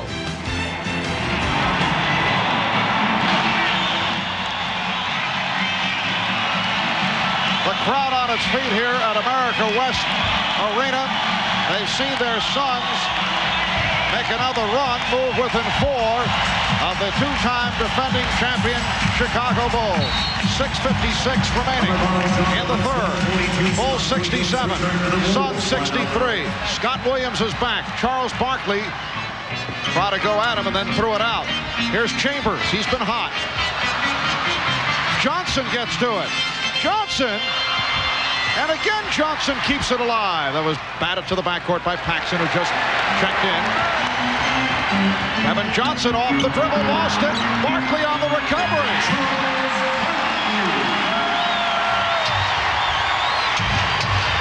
If you're saying to yourself, should Charles Barkley still be out there at this time, would you expect anything differently from Paul Westphal? They were down 0-2 against the Lakers, and he said, oh, no problem, we'll win the next 3. The man believes in his team. He believes in Barkley. It counts, and the foul. Pippen taking advantage of the mismatch on Johnson. Kevin Johnson tried to draw the charge, but it's called on Johnson. Almost a strip by BJ, but good fortune for Phoenix. It winds up in Charles's hands, who has the finish. Then they find the mismatch. KJ trying to play Pippen. KJ tries to pick up the offensive foul by falling down. He's not going to get it. Pippen goes to the line now for the free throw opportunity. Bulls by 4, and Mike, as we saw time and time again in the Bulls series against the Knicks, when Michael Jordan went quiet as he has, it has been Scottie Pippen who was able to add another dimension to his game, and Pippen has come through with a solid effort here tonight. Chambers open. Well, Tom Chambers set up beautifully the last couple of times down, but not able to convert. Paxson, yes, that's a three-pointer for John Paxson. And the Bulls 8 for 11 in the three-point department. John Paxson hit 4 from three-point range in Game 5. Chambers, he blew the stuff. Chicago leads by 7. Armstrong for 3. Oh, they are on fire from downtown. B.J. Armstrong putting on a show. 18 points for Armstrong. That's his 4th three-pointer. A double dose. This is the guy that used to start for Chicago and made so many big shots from behind the three-point line, John Paxson. This is the guy who has replaced him in the starting lineup, leads the NBA in three-point shooting. B.J. Armstrong, 2 different guys, same results. Chicago leads by 10. 5:18 left in the third. Well, Paul Westphal told Hannah Storm at halftime if the Bulls continue to hit the three-point shot as they did in the first half, it would be all over for the Phoenix Suns. Well, they have continued. They're 9 of 12 from three-point land. That ties the NBA Finals record, which was set by the Suns back in Game 3 when they were 9 for 13 in the three-point department. Kevin Johnson with a fling. Charles Barkley. So Barkley converts the funnel. The Bulls now lead 75-67 with just under 5 minutes remaining third quarter. Charles finding another way to score. He can't get it off a direct entry pass. Goes after it on the offensive board. Pippen played by Marley. Scottie Pippen leaping for the rebound, but a loose ball foul was called. It's on Pippen, his 3rd. Charles Barkley sees KJ's a little bit off. He makes the extra effort. Scott Williams' job, keep a body on him. He doesn't do a good enough job. Charles finding a way to score 2. Frank Johnson is back. Frank Johnson, Kevin Johnson, Danny Ainge, three-guard alignment, along with Charles Barkley and Dan Barkley. That is a traveling violation. The ball goes back to the Bulls. Frank Johnson that time had a wide-open jump shot. Catch, shoot the ball if you're open. Instead, he was trying to draw the defense and get down the lane. Took a step before he put it down.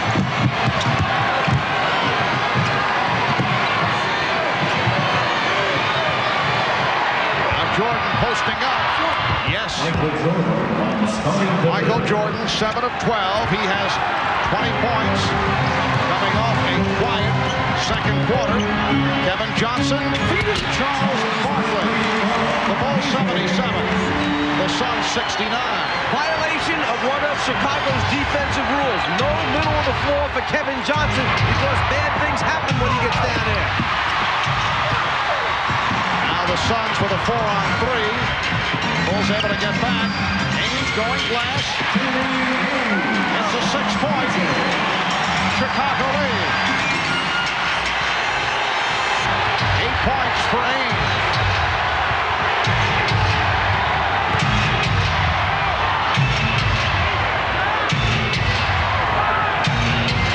Shot clock at 8. Michael Jordan able to use the height advantage with Kevin Johnson in the matchup. Jordan not able to go to the drive as frequently because of the quickness of Johnson, but still able to get the good looks on those turnarounds. And the intelligence of Michael. He saw Marley coming from the middle of the floor to double team him late. He turned to the baseline again for the shot. Frank Johnson was way off. That gets the crowd discussing the shot, although Frank Johnson has shot well in this series. 2:45 remaining in the third quarter. They double up on Jordan.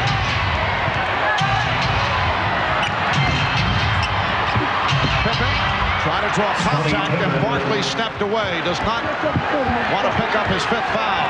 The Bulls again lead by 10. Horace Grant getting set to return.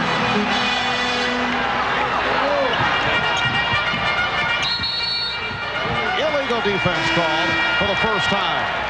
Michael Jordan, the ability to recognize where the double team is coming from. He feels Danny Ainge coming from the top, so he spins to the left shoulder, shoots the fadeaway, hits it over Kevin Johnson. The next time on the other side of the floor, he sees Marley coming late, so he turns to the right shoulder, elevates over Kevin Johnson. The ability to read the defense and make the right decision. Michael Jordan, the best. Mark West checking back in. Timeout has been taken with 2:19 remaining in this third quarter. The Bulls with a 10-point lead. This is game number 6 of the best of 7. Game 7, if necessary, here in Phoenix on Wednesday.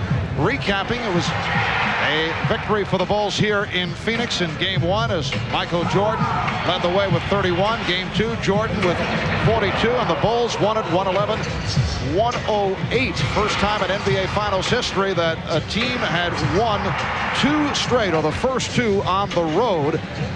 And then in Chicago, the Suns able to get back into it by winning 2 out of the 3 at Chicago Stadium, including that triple overtime classic. Dan Barkley with 6 from 3-point range. And then in game 4, Jordan with 55 points. And the Bulls won 111-105. In game 5 this past Friday night, Charles Barkley with 24. Richard Dumas had the hot hand, 12 of 14 from the field for his 25, and another strong game for Kevin Johnson as the Suns won by 10 points for Phoenix. Their best overall showing of the playoffs on Friday night as they led most of the way, led by as many as 16 in the first quarter. No team has ever come back from a 3-1 deficit to win an NBA championship series. That's the goal of the Phoenix Suns. Horace Grant checking back in after the 1-point game on Friday. He is managed just to match it here tonight, and he's playing with 4 fouls. This after very strong play earlier in the series. You're talking about 2 points for Horace Grant in the last 7 quarters of basketball.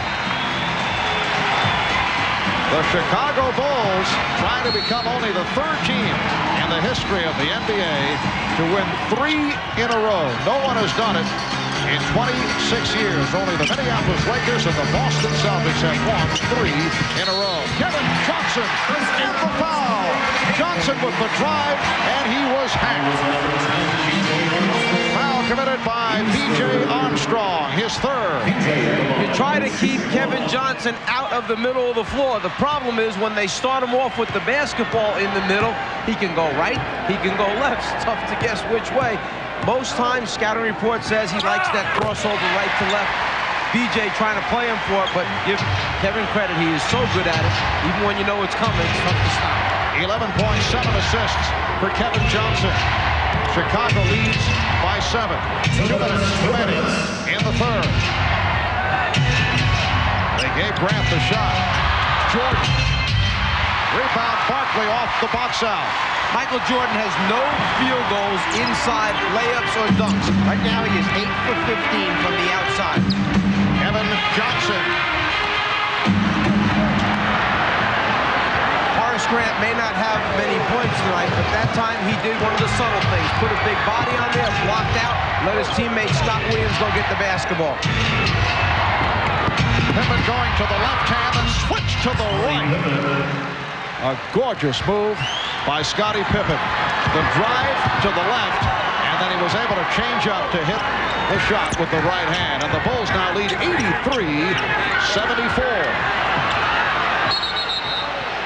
And that, an illegal defense for the second time, leading to the technical foul. Second violation, technical foul. Danny Ainge will shoot the technical. Charles Barkley will sit down. Oliver Miller is back. Barkley 16 points, 10 rebounds.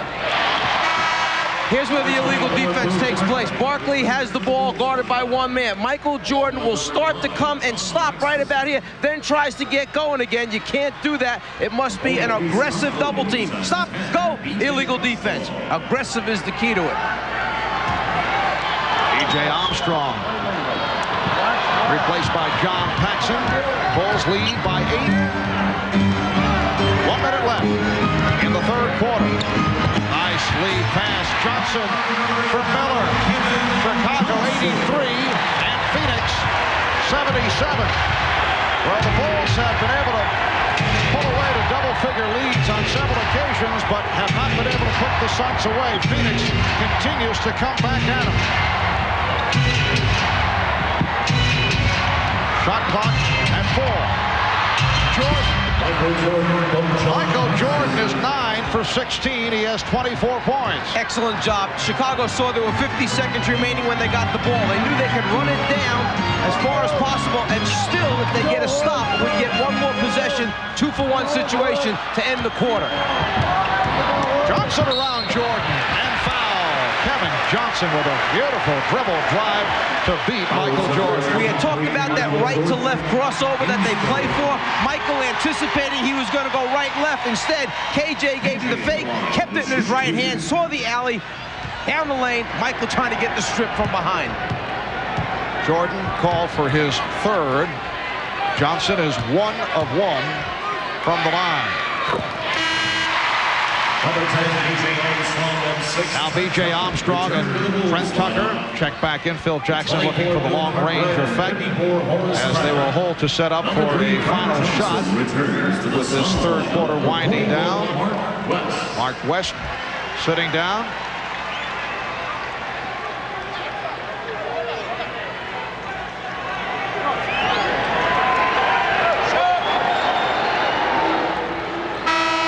Richard Dumas will come on for Oliver Miller.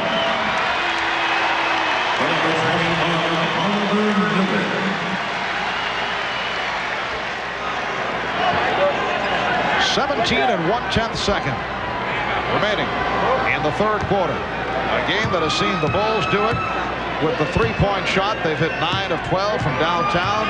Armstrong has hit 4, 4 of 5. Jordan 3 of 5 from downtown.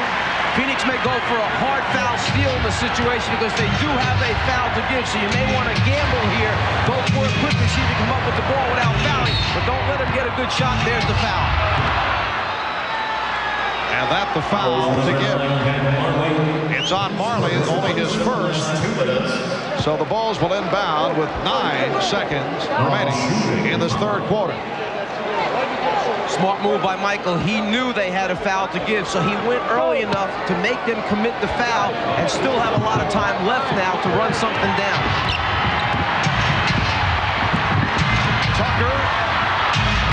Trent Tucker hits again. 1 3/10 seconds remaining in the quarter. Dumas had to be careful. And Ames fires it high and wide. Trent Tucker off the bench to hit 4 out of 4 from the field for 9 points. After 3, it's the Bulls 87 and the Suns 79. We'll be back after these messages and a word from your local station.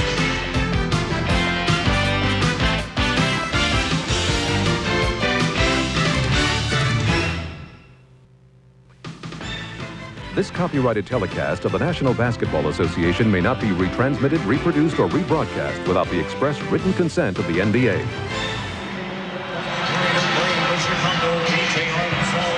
Well, a rousing ovation for the Suns as they step back onto the floor. Happy Father's Day from all of us at NBC Sports.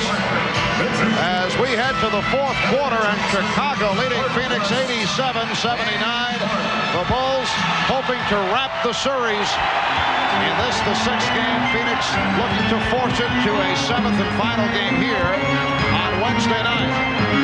It is Phoenix ball as this fourth quarter gets underway. Barkley up front with West and Dumas. Marley and Johnson at the guards. Double team. Pippen came over, left Dumas open. Dumas not able to hit the outside shot tonight. Marley. And the Suns regroup. Darryl Garrison indicating a leg block, kicking violation. Called on Pippen, so Phoenix maintains possession and they get a new 24.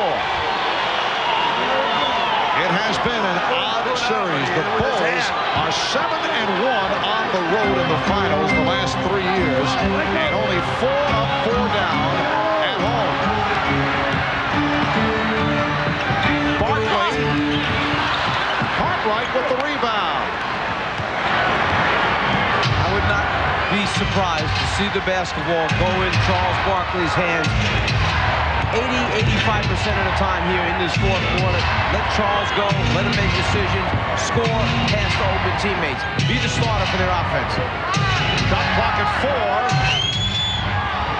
Pippen. Here's Jordan. And Marley moves it back. The only reason Michael shot that one is because he didn't know whether they were going to give him a reset or not on that shot attempt. He thought the shot clock may have been run down, so he was just trying to get it up there quickly. Oh, Kevin Johnson landing on his left hand as he was fouled. Bulls have gone cold. As this fourth quarter opens up, they finished strong at the end of the third. Keeping him in one direction, not letting him cross over. The foul on BJ, the hard fall by KJ. Armstrong called for his 4th 4-piece on Armstrong and Grant. Barkley has been playing with 4, as has West. Kevin Johnson is 4 for 4 from the line. He's an 82% free throw shooter. 18 points for Armstrong, who has done it with the 3-point shot. Kevin Johnson has had another solid game. His first good one, though, here in Phoenix. Bulls 87, Suns 81. Minute and a half gone by in the fourth quarter. Again, it's Barkley guarding Cartwright. West rejects. Dumas in the open floor, and he's stopped. Armstrong stopped the ball. Here's West, and a foul call. When Bill Cartwright started to make his move against Barkley, Charles backed off. Cartwright started to stumble. Mark West comes over and gives help from the blind side. Clean block. Then back at the other end, reward the guy that just made the big defensive play. Give it to West down low. Gets fouled by big Bill Cartwright. Crowd reacting to the successful free throw by Mark West. who is only a 52% foul shooter. The Bulls by 5.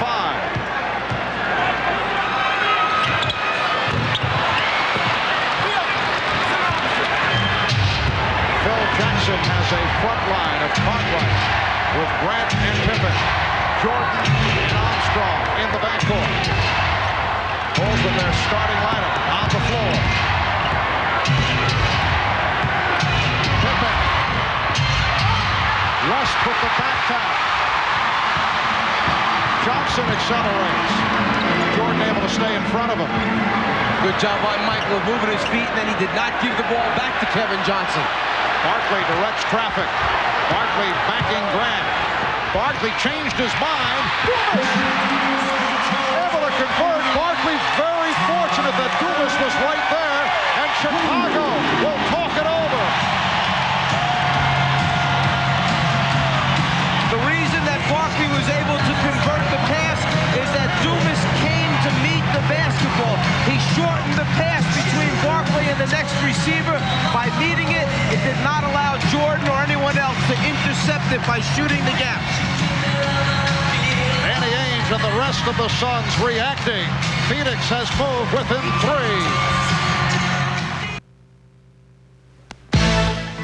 3. Miller Genuine Draft presents Genuine Moments.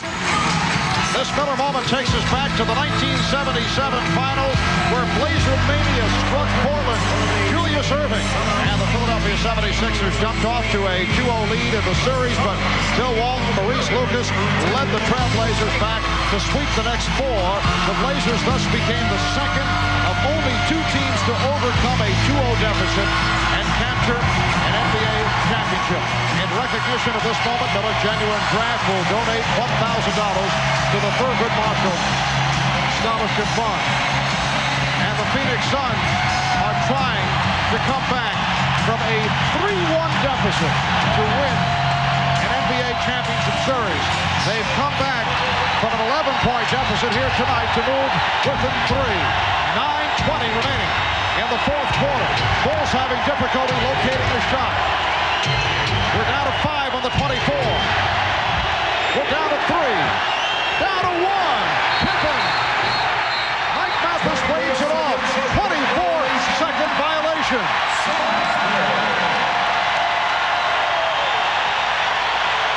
You can see they're a little bit out of sync right now. Pippen tries to elevate up. The ball in his hands when it's 0-0. It's got to be out of it. Very close call that time, whether it had been released off the fingertips or was still in. Barkley coming up short. Falls back to the offense.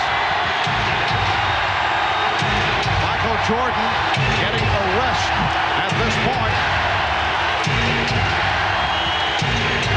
Paxson down to 5 on the 24. Down to 3. Down to 1. It's Grant.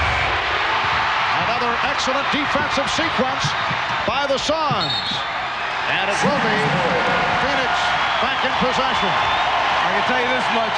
The rest that Michael Jordan is getting will be a very short rest.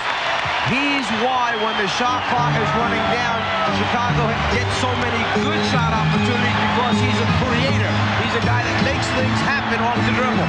Barkley backing, draws a double team, forced it, West fields it, and he draws the foul.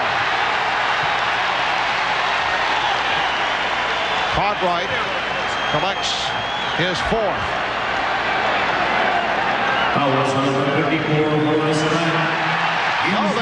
they change it. It's Horace Grant committing the foul. That is his 5th.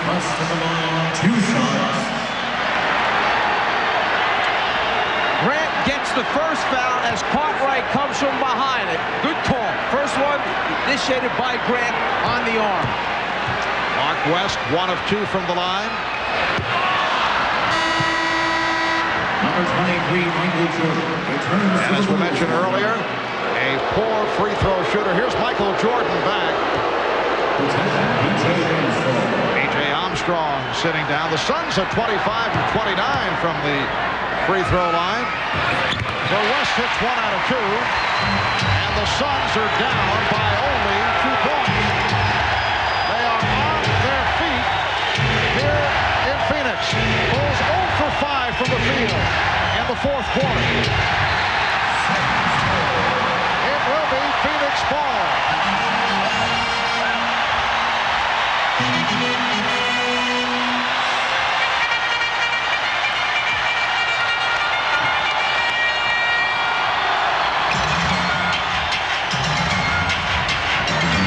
Double team on Barkley. Paxson cheating over. Barkley with the spin and a foul call. That will send Charles Barkley to the line. Chicago is trying not to have to come and double team early to get the ball out of Charles's hands.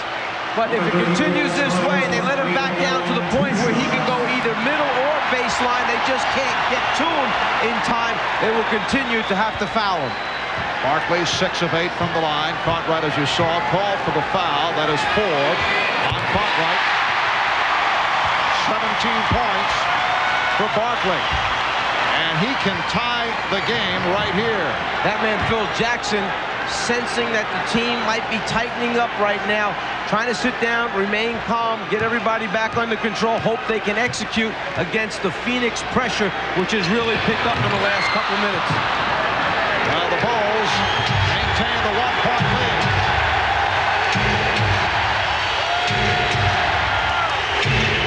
.7-0 run this quarter by the Suns. Shot clock at 5. Jordan, he's been off. Rebounded by Pippen. Paxson for 3. Chicago will get a new 24. The Bulls in this fourth quarter are 0 for 7. You can see it, Marv. You can see that the shots are all short. They're pulling that string on the shot. This is a very, very critical stretch right here for Chicago to somehow find a way of getting an easy basket. Jordan in a one-on-one is fouled. He was trying to set up the crossover, and Marley bumped him.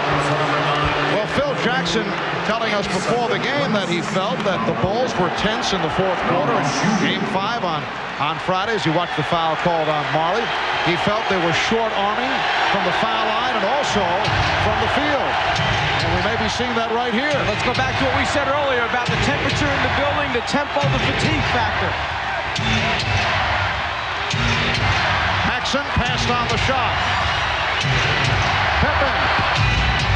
Rebound Marley. The Bulls by 1. Phoenix with a chance to take the lead. West pops it out.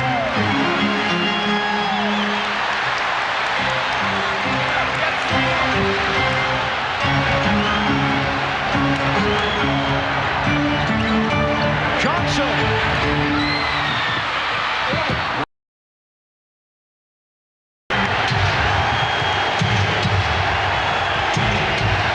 Bulls 0 for 8 in this fourth quarter. Jordan for Grant. He lost the handle. Horace Grant lost the grip. But the Bulls regroup. Shot clock down to 2, now to 1, and Jordan is fouled. Michael Jordan had only one thought in mind that time. Get to the rim and jump into someone and draw contact. We've got to find a way to put some easy points on the scoreboard, is his thinking. The NBA on NBC is brought to you by Ford and your Ford dealer. Have you driven a Ford lately? By AT&T, the official telecommunications company of the NBA. And by cold-filtered Miller Genuine Draft. Get out of the old, get into the cold.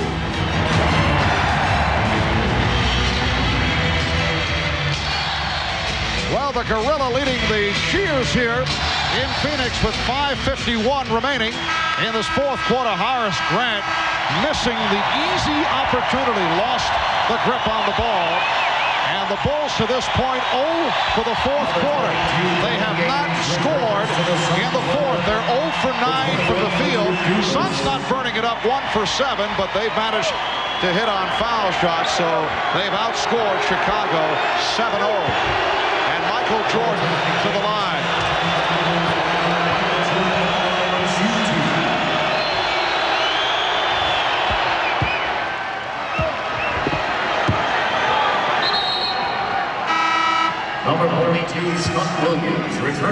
Bulls lineup. And Horace Grant will sit down. The last time Chicago scored was a John Paxson jump shot at the buzzer to end the third. They had gone 6 minutes and 10 seconds without scoring a point before that Michael Jordan foul shot. Little offense, defense for Phil Jackson. Take Grant out, try and save another personal foul on him. Put Scott Williams in to defend against Barkley. Barkley off the fake. The Suns and the Bulls are tied at 88. 5:25 remaining in the game. Jordan getting the good look. He has 27. The Bulls 90. The Suns 88.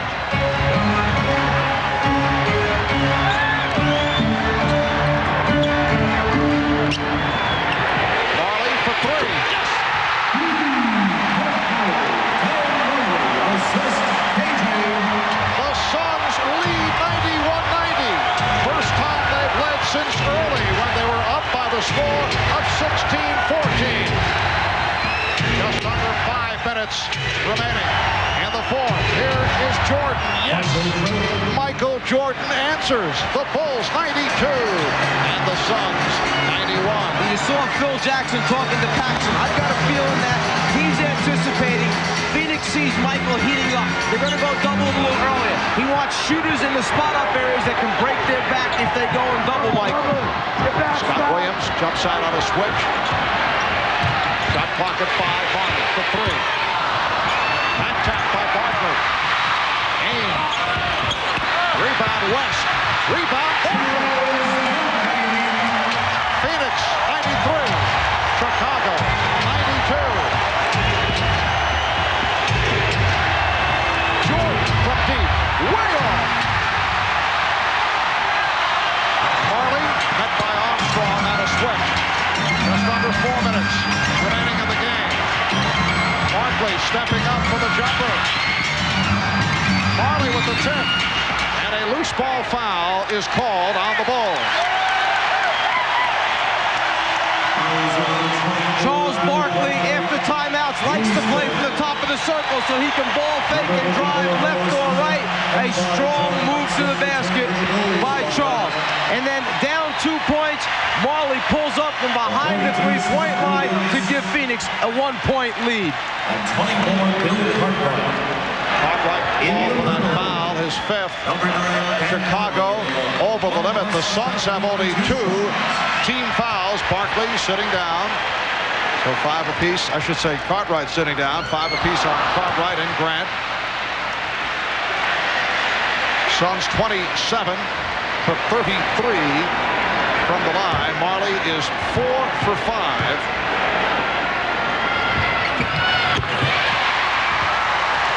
Phoenix 94. Chicago 92. The Suns with the season on the line, hoping to send it to a 7th game here on Wednesday. 10 of defense.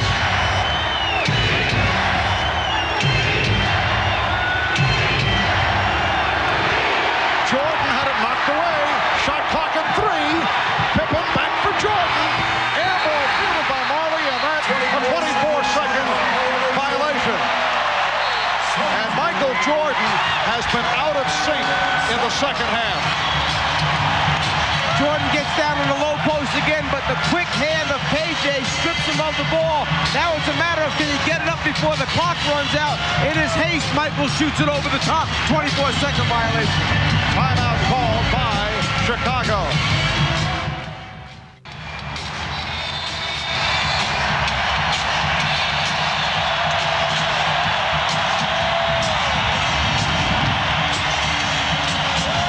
We welcome you back to Phoenix, Arizona, where the Suns have come from behind to take a 94-92 lead on the Chicago Bulls with 3:20 remaining in the game, and the Suns have outscored the Bulls 15-5 here in the fourth quarter. Bulls went 6 minutes and 10 seconds without scoring a point, and the two-time defending champion Bulls look to be very tight. That's the case in Chicago on Friday night. One of the things is that their offense relies on passing of the basketball. Barkley with the three. Barkley comes up with another offensive rebound. They rely on throwing passes, but they're not getting into the offense quickly enough. As a result, the clock is running out on them.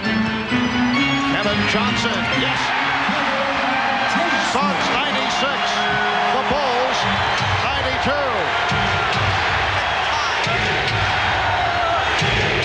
Scott Williams tied up. Or foul, let's see. It is a foul. It is number 5 on Barkley. Try to keep Kevin Johnson out of the middle of the lane. One of the rules of the Chicago Bulls, sometimes easier said than done. Charles trying for the jump ball situation. Instead, foul is called. 5 on Barkley with much time remaining. 2:45. They double up on Jordan. Here is Jordan. Yes. Michael Jordan cuts it to a 2-point Phoenix lead. 31 for Jordan.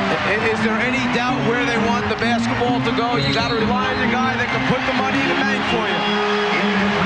Armstrong called for that reach-in. Michael Jordan took the first double team, kicked it back outside. Then they go right back into him again. He knows that he's got time if he turns quickly to get it up over Kevin Johnson before Marley can return and trap him again. 5 fouls apiece on Armstrong, Grant, and Cartwright. Kevin Johnson to the foul line. He's 5 out of 5 from the line. He's an 82% free throw shooter. Kevin Johnson coming up strong once again. 17 points and 10 assists. And they are chanting KJ. 2:23 remaining fourth quarter.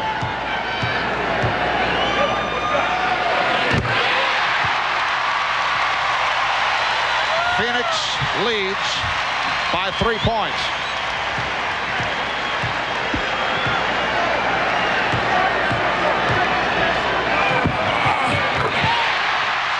The Suns 98. The Bulls 94.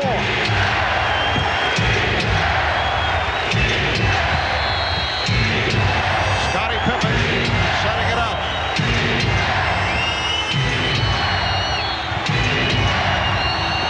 Shot clock at 5. 3 on the 24. 2. 1. It's another 24-second violation. And the Bulls offense is completely out of sync. It's a classic case of the defense of Phoenix not allowing the guards to handle the basketball, BJ and Paxson to get him into their offense. As a result, Pippen's brought it down the floor the last couple times and not getting into their offense until 11 or 10 left on the 24-second clock. Then there's just not a lot of time to run the intricate cuts and patterns that they're used to running. Suns with the ball and a 4-point lead. Barkley backing in. Rebound West. And a loose ball foul is called on West. He's called for a push. That is 5 on West. For the Suns, their 4th team foul, so the Bulls will not go to the line. When the shot goes up, West fighting for position, hooks Horace Grant. No question about it, there's a foul as he follows it up for a tip-in.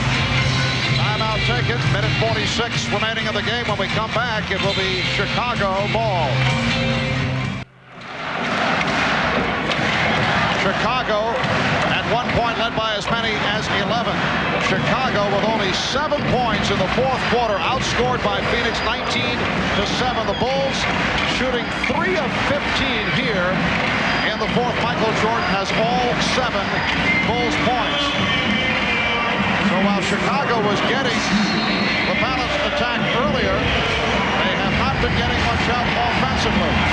As Paxson starts up, Suns by 4, a minute 40 talked about fourth quarter fatigue. 7 points for Chicago. Jordan and Johnson in possession. Now Phoenix, I would think, would want to play the clock a bit here. Down to a minute 20 to go. 15 on the shot clock. Ainge tried to draw the foul. Shot clock at 5. Marley from way out. Batted by Barkley. Charles Barkley calling for the timeout. A sensational play by Barkley. That rebound was number 17 for Charles Barkley. That's what he's told his coach he was going to do before the game. I'm getting you 17. He certainly has to work hard to get this one. The ball almost bounces in. The presence, the call, timeout before the turnover takes place. That's the second time he's been able to call a timeout while in flight. Paul Westphal enjoying it. Charles Barkley with a 17th rebound, and it was an enormous one. Look at the range that Marley shoots this shot from. Jordan tries to get out and challenge it, and as deep as it is, it almost still goes in. Then Barkley hustles after it, chases it down, calls timeout, and when you look at Paul Westphal, still finding humor in the moment as Marley's coming off. Westphal gives him the choke sign, signaling that he should have made that shot. Very loose Phoenix Suns ball club. And they maintain possession off that timeout call by Barkley. We're just under 1 minute remaining. In this fourth quarter, Suns lead 98-94.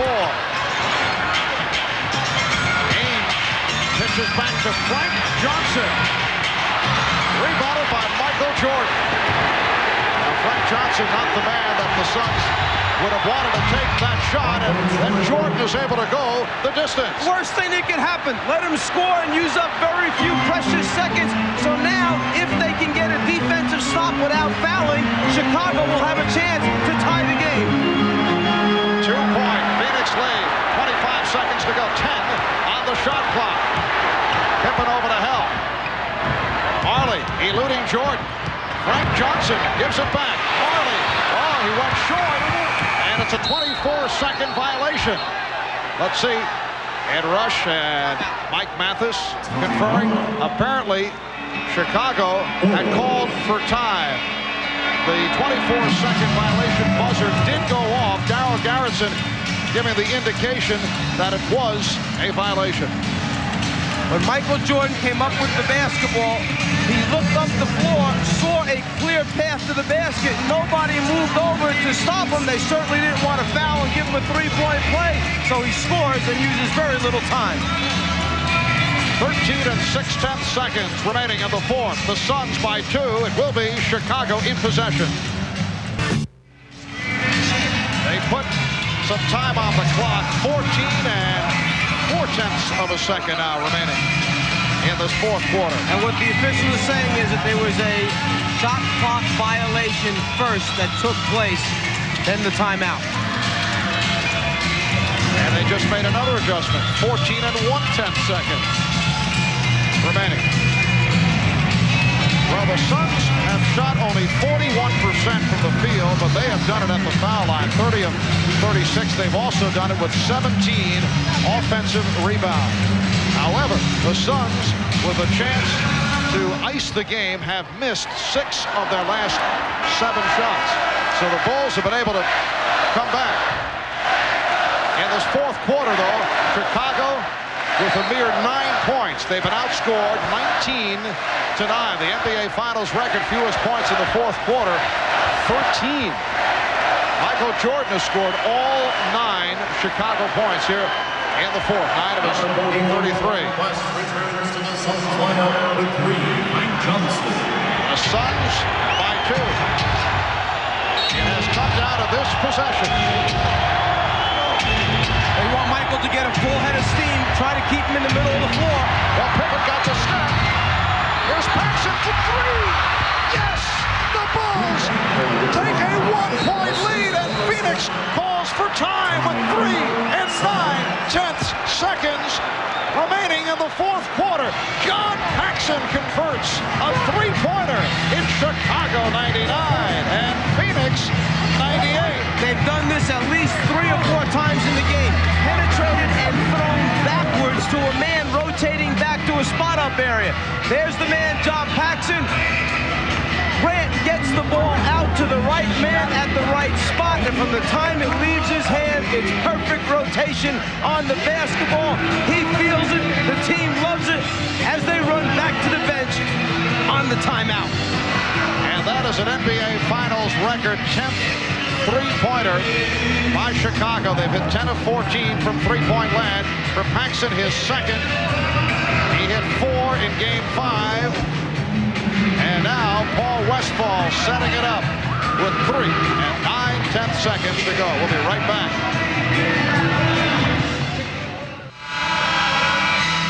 For the Chicago Bulls, right here, the only points scored by anyone aside from Michael Jordan as they kick it back out to John Paxson.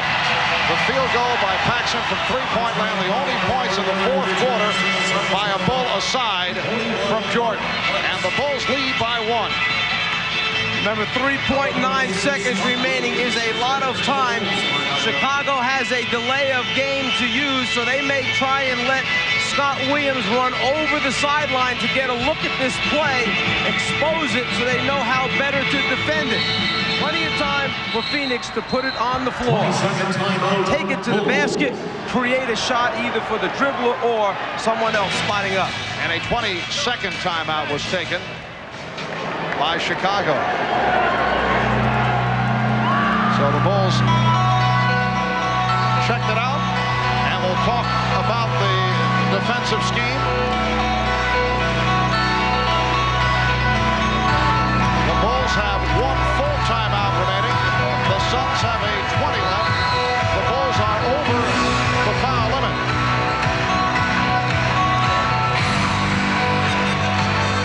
Oliver Miller checking in.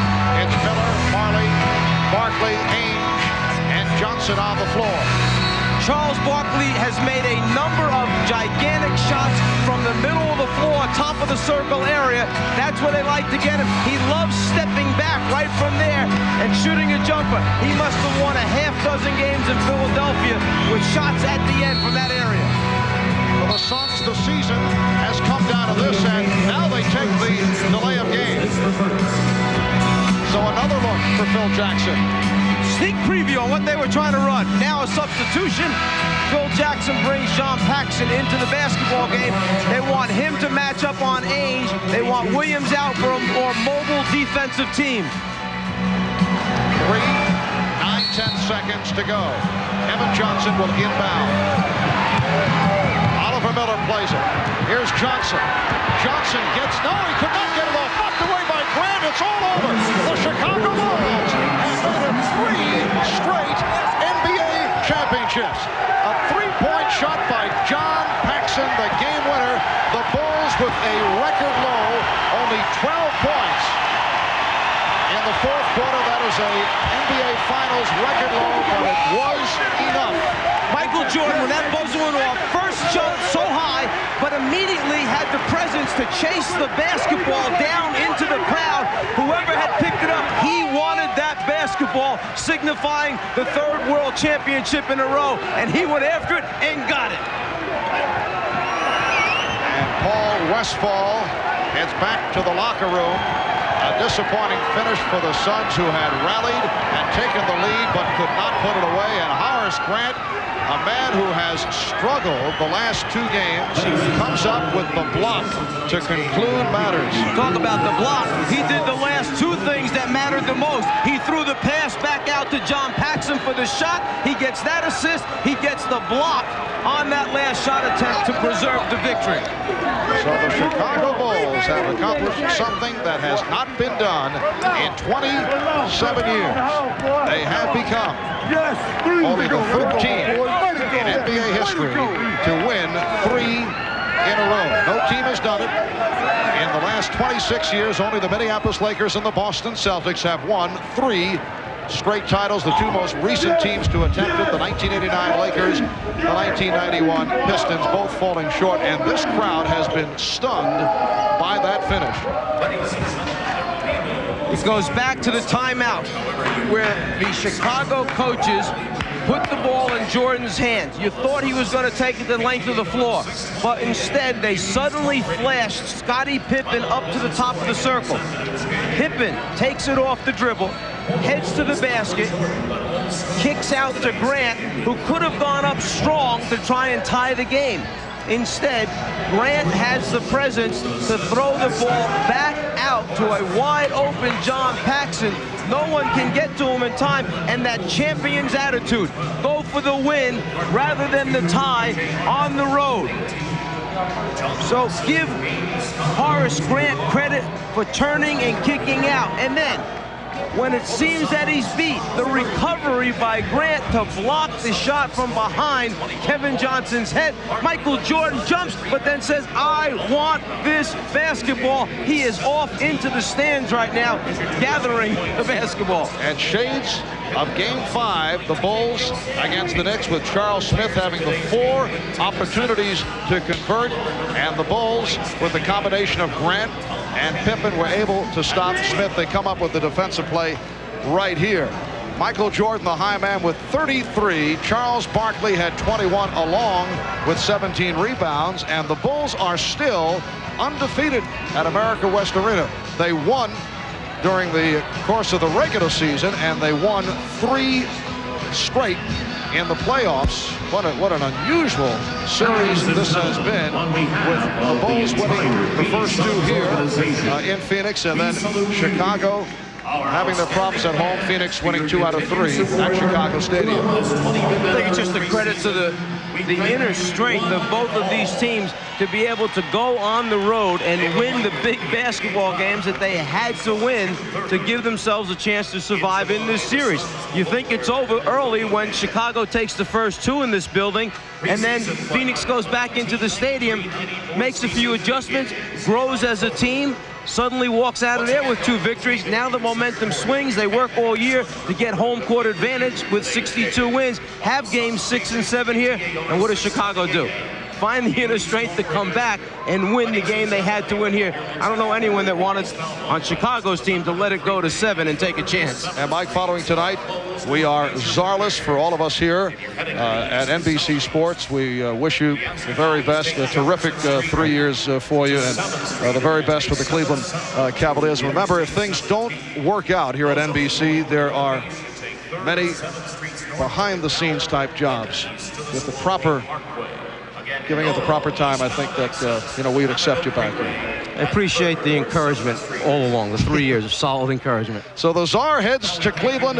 The Chicago Bulls are in the midst of celebrating, and we will have the trophy presentation that is coming up shortly. The Bulls make it 3 in a row. We'll be right back.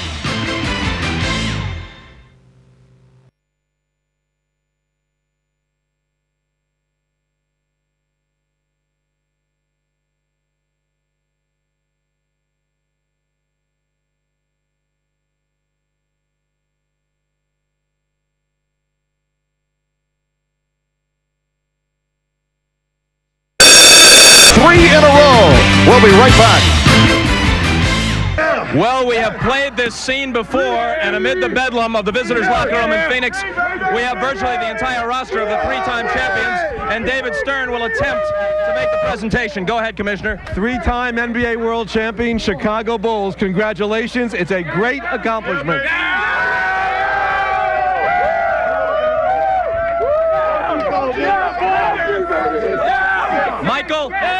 Michael will allow you to speak first on behalf of your teammates.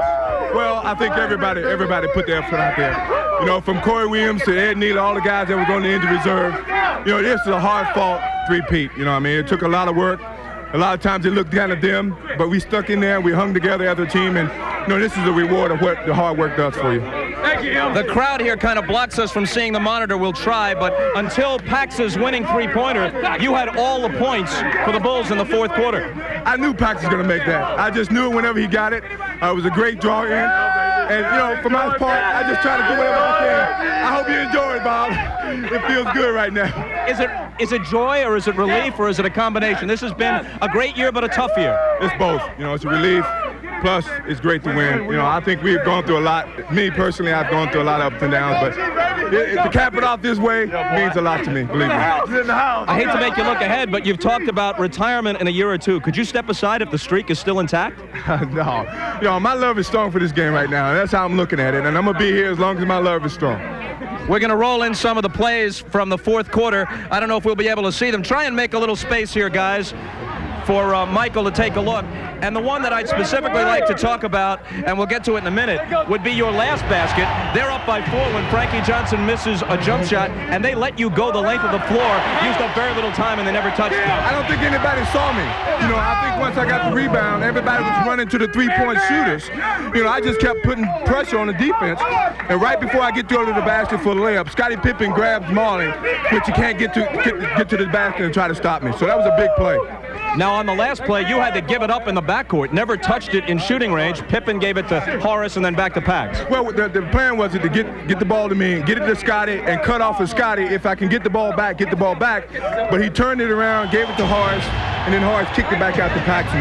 And once I saw Paxson get the basketball, I knew it was good. Where is John Paxson? Where's Pax? Get in here, Pax. Move him in here. Way to go, Pax. A couple of years ago, you scored 10 points on clutch jumpers in Los Angeles and what turned out to be the winner. You had a big fourth quarter against Portland as well in the 6th game last year, and now the shot that wins the championship. Yeah, this is a dream. What can I say? Maybe we were the ones destined to win after all. What a great feeling. I can't describe what I feel. Before we continue, Michael, I know you want to jump down. This has been in many ways your year with the dream team and with the certification in the minds of most now as the greatest to ever play the game. A final thought on what this means to you and your team. Well, I think it means a lot to us. I mean, because we make history. Very few teams have done this. You know, especially when so much parity in the league right now, this is a major accomplishment for the franchise and for the team. And, you know, for me personally, you know, I think it was something that I was looking forward to separate myself from Magic and Bird. They never did it, and I did it. So that makes me, you know, feel special, I believe it. Congratulations. Thanks. All right, let's go back to Pax. When it left your hand, your thoughts? I mean, you had the stroke going, no doubt about it. I don't know. I mean, that's instinct. You catch and you shoot. I've done it hundreds of thousands of times in my life. So Horace gave me a good pass. We struggled that fourth quarter. I'm just glad I could do something about it. You were spotting up the whole play. That was obvious. You just went to that spot. Right. I was going to stay behind the three-point line in case something happened, and the ball just fell into Horace's hands. I got it. Unbelievable. I'm glad Chicago's got a third one. We're a city of champions. Congratulations, Sean. Bob, I appreciate it. All right, we'll be back and we'll talk with Phil Jackson. Oh, wait, Michael has an additional thought. Go ahead. This is for Jasmine, my sweet little daughter. Who you with? Happy birthday, Jazz! And happy Father's Day to Michael Jordan. Everybody in there. All right, Trent Tucker's here, Darrell Walker, Horace Grant, Bill Cartwright, Scottie Pippen. We'll talk with the coach, Phil Jackson. But first, let's go over to the Phoenix locker room. Paul Westphal is with Hannah Storm. Coach, a great effort by your team, and you came so close to taking this to a 7th game. Can you describe what happened on the final play when John Paxson sunk the three-pointer? Well, it was just a spread court situation. They tried to take it to the basket, and Mark West had to leave Horace Grant to go help on the penetration, and Danny Ainge thought that he might be able to pick the pass off. And instead of throwing it to Grant, he turned and passed it back to Pippen, who was wide open. I mean, back to Paxson, who was wide open. Seemed like that ball was in the air for about an hour.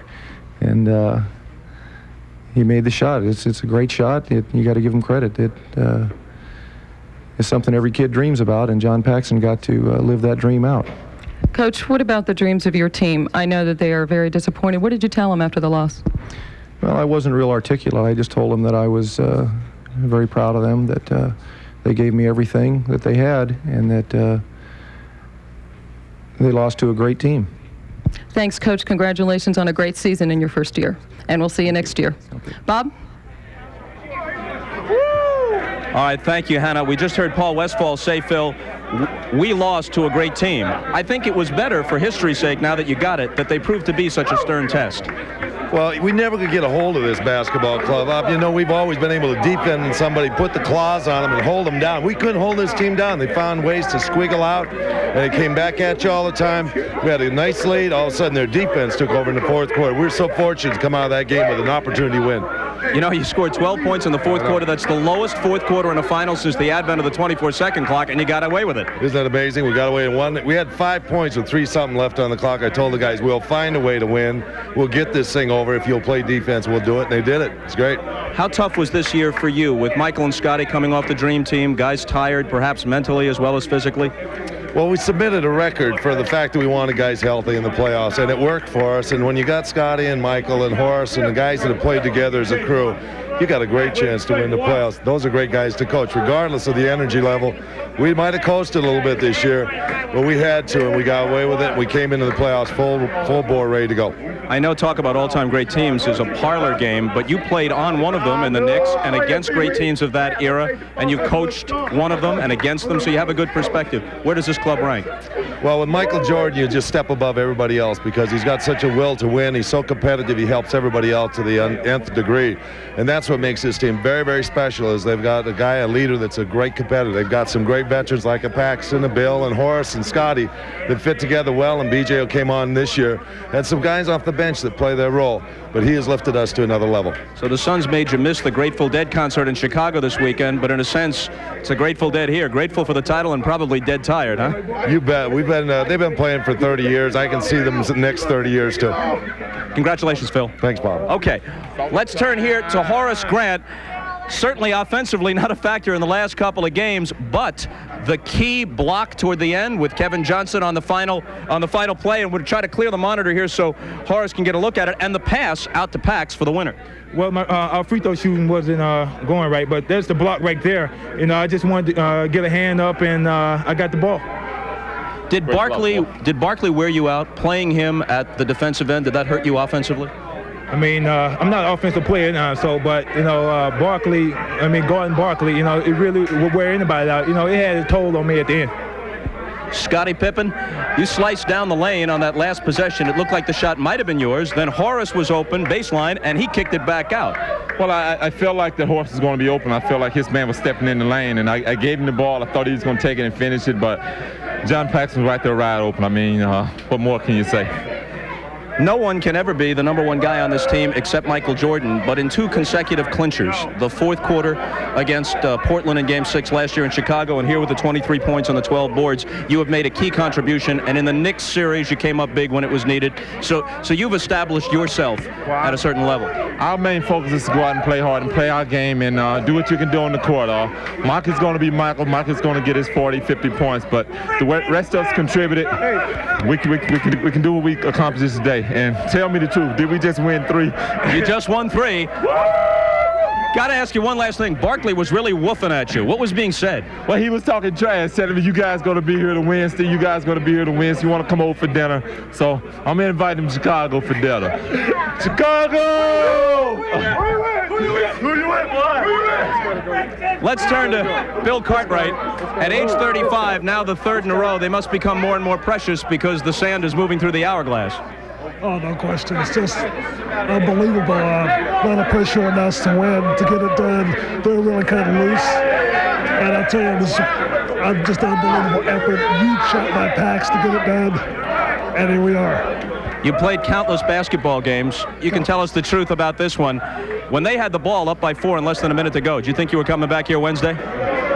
There was a little doubt, but, you know, anytime you have Michael Jordan, Scottie Pippen, and Pax was shooting the tar of the basketball, we got a big chance. So this was a huge game for us and for me. And up at the death, I want to say hello to my boys back home and my daughter, Kristen. And a happy Father's Day as Will Perdue does the dowsing of Bill Cartwright. Let's go over to the other side. Much different atmosphere. KJ with Hannah Storm.